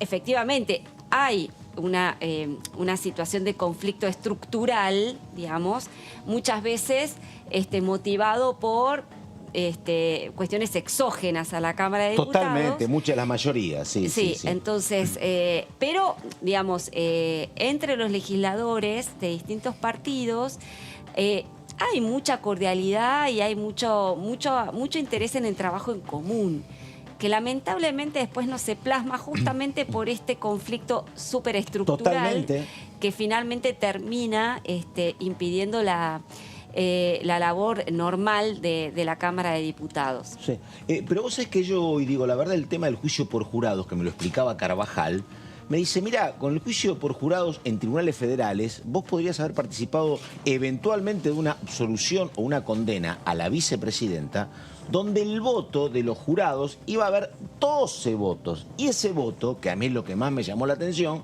tiene que ser por unanimidad.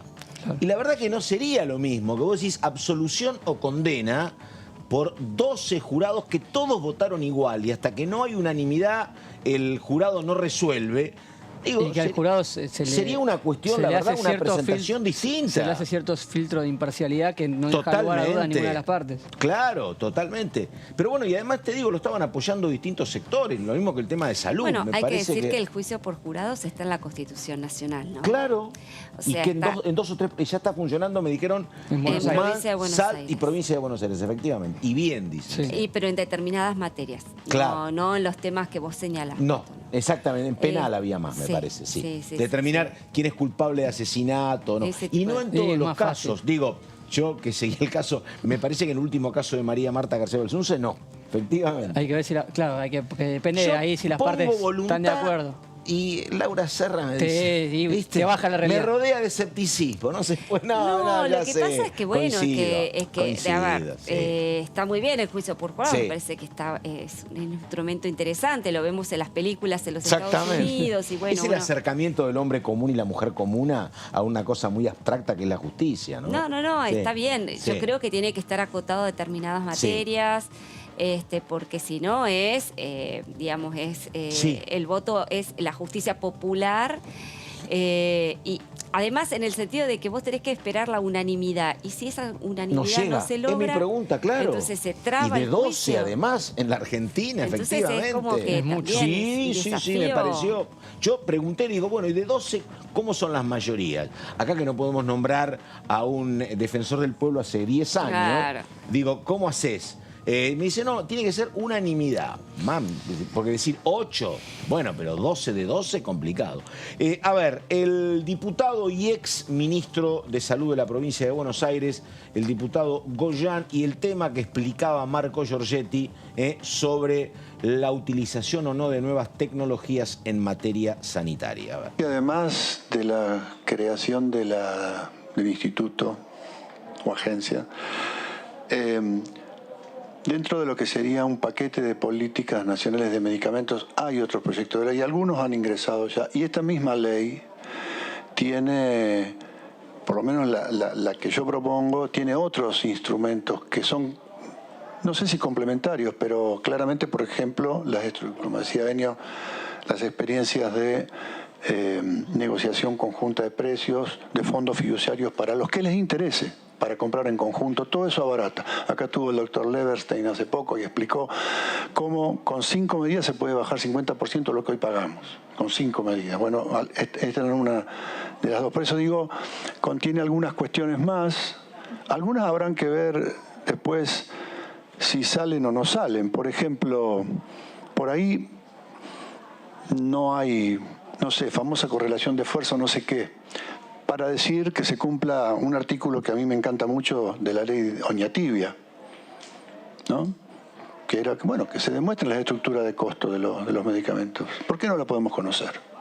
¿Por qué no podemos conocer? Porque ahí podríamos descubrir si hay rentas extraordinarias y no hay rentas extraordinarias. Y si hay rentas extraordinarias como hay del 10.000, 20.000 y 30.000%, de velar que estamos ante un robo manifiesto sobre las arcas del Estado, del financiador o de quien sea. Bueno, yo voy a defender la ley Oñatibia. Espero que los compañeros radicales me acompañen.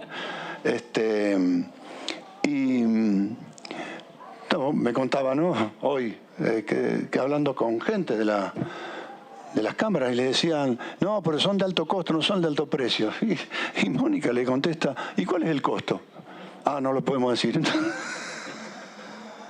Bueno, y algunas otras herramientas más que habrá que discutir. Me parece que que si agregamos 2 o 3 herramientas nos da más fuerza que solamente una agencia.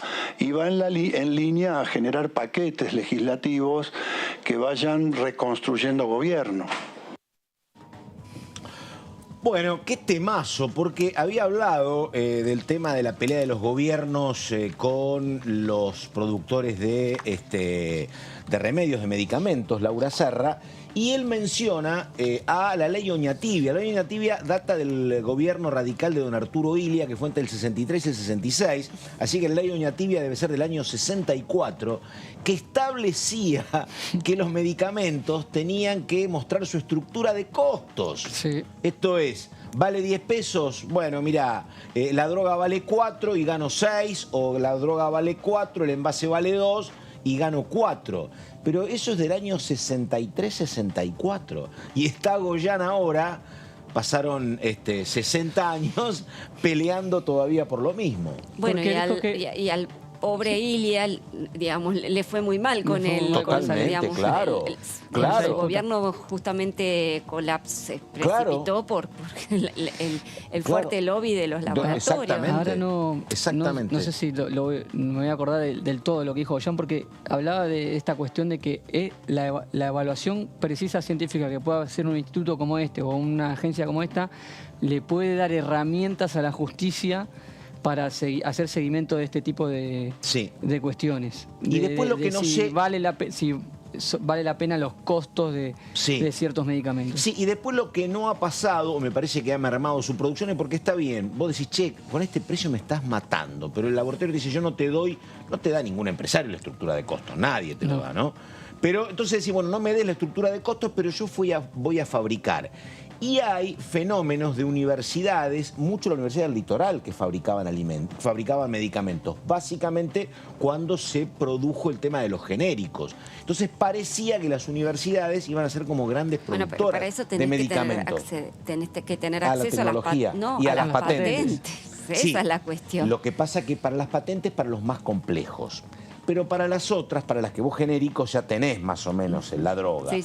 Pero efectivamente, para la patente, claro. Y la patente cuesta millones, que es como la gran justificación de los laboratorios a veces. En un momento se habló de un laboratorio estatal. Sí, digamos. claro, totalmente. Y después, bueno, fue la cuestión después de los mermando. genéricos venía ese tema. Sí.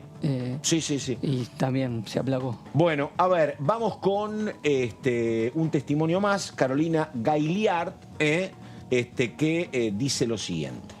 Con Enio tuvimos la posibilidad de viajar a Estados Unidos hace poco en un viaje de AmCham para recorrer distintos centros de salud y hospitales y conocer nuevas tecnologías y lo que para nosotros es un derecho, el derecho a la salud para muchos es un negocio, ¿no? Entonces esa es la lógica contra la cual tenemos que combatir y me encantó lo que planteaba el licenciado Magunza respecto al tema de que la agencia es solo una parte si no hay plan de salud, difícilmente vayamos a resolver por más que la agencia funcione y funcione bien. Hay que trabajar la desmedicalización porque consumimos muchos más medicamentos de los que necesitamos y el médico que te prescribe poco medicamento pensamos que es mal médico. Todo eso es una construcción cultural que hay que deconstruir también, hay que trabajar en esas pautas culturales que están mal. Me daba risa lo que Enio contaba del pueblo de 3.000 habitantes. Yo soy de un pueblo de 3.000 habitantes, que ahora son 5.000, y tenemos un hospital que, bueno, se fue transformando y es un centro de salud, porque en realidad no tenemos ningún equipo para cesárea, entonces, bueno, los partos ya se hacen en la localidad vecina, donde sí hay un centro de mayor complejidad. Pero bueno, los vecinos de mi pueblo siempre están soñando con el tomógrafo o con que haya métodos diagnósticos de mayor complejidad, y uno que más o menos sabe o entiende un poquito más del tema salud. Es difícil explicarle a la población. Yo me pongo en el lugar del intendente, ¿cómo haces para explicarle que en realidad hay distintos grados de complejidad en la atención, etcétera? Creo que tenemos que tomarnos en serio este tema que vos decís, Enio, que desde los años 60 se viene hablando del tema de la integración del sistema. Creo que en esta comisión tenemos que debatir estos temas y dejar de parches y de modificaciones de leyes y de legislar por patología, cosas que decimos pero que después todos terminamos cayendo en esa de legislar por patología, porque vienen los colectivos y uno se siente en falta si no lo hace, pero si lo hacemos estamos mal, pero si no lo hacemos estamos dejando de garantizar derechos. Entonces un montón de contradicciones que se nos presentan. Bueno, un temón, gran tema. Temón, y digo, me parece que era buen título el de Carolina Gagliar, como pasa en otros aspectos, ¿no? Lo que para nosotros en salud es un derecho, para otros es un negocio. Y bueno, y está, digo. Esta cuestión está claro. así, bueno, está cruzada por todos los intereses. Digo, no es exactamente lo mismo, pero con el tema educativo, bueno, sí. La educación es un derecho, pero para el titular de un colegio privado, universidad privada, es un negocio. ¿Cómo haces para compatibilizar? Digo, no es un consuelo, pero está claro que el tema salud está en una crisis en todos lados, ¿no? En todos lados. Bueno, es algo que hemos visto desde el 2020 para acá, que es que la Comisión de Salud ha sido... siempre fue una comisión importante, obviamente los temas de salud siempre están vigentes, pero ha sido de las más importantes aquí en la Cámara de Diputados, es un retrato de época casi de aquí del Congreso. Sí. De las más importantes, de las que más temas han tenido y de las que más proyectos de ley han sacado y han dado al recinto, porque venimos de cardiopatías congénitas, venimos de tener totalmente todo el tiempo leyes de salud que han llegado al recinto y que han sido... Y lo que dijo Goyán por ahí, dice, a mí no me gusta hablar de correlación de fuerzas, dijo, pero claro, ese es el tema, vos podés impulsar un montón de cuestiones que apunten a considerar la salud como un derecho. Ahora después tenés la otra etapa más compleja, cómo hace el Estado para garantizar eso, ¿no? Sí.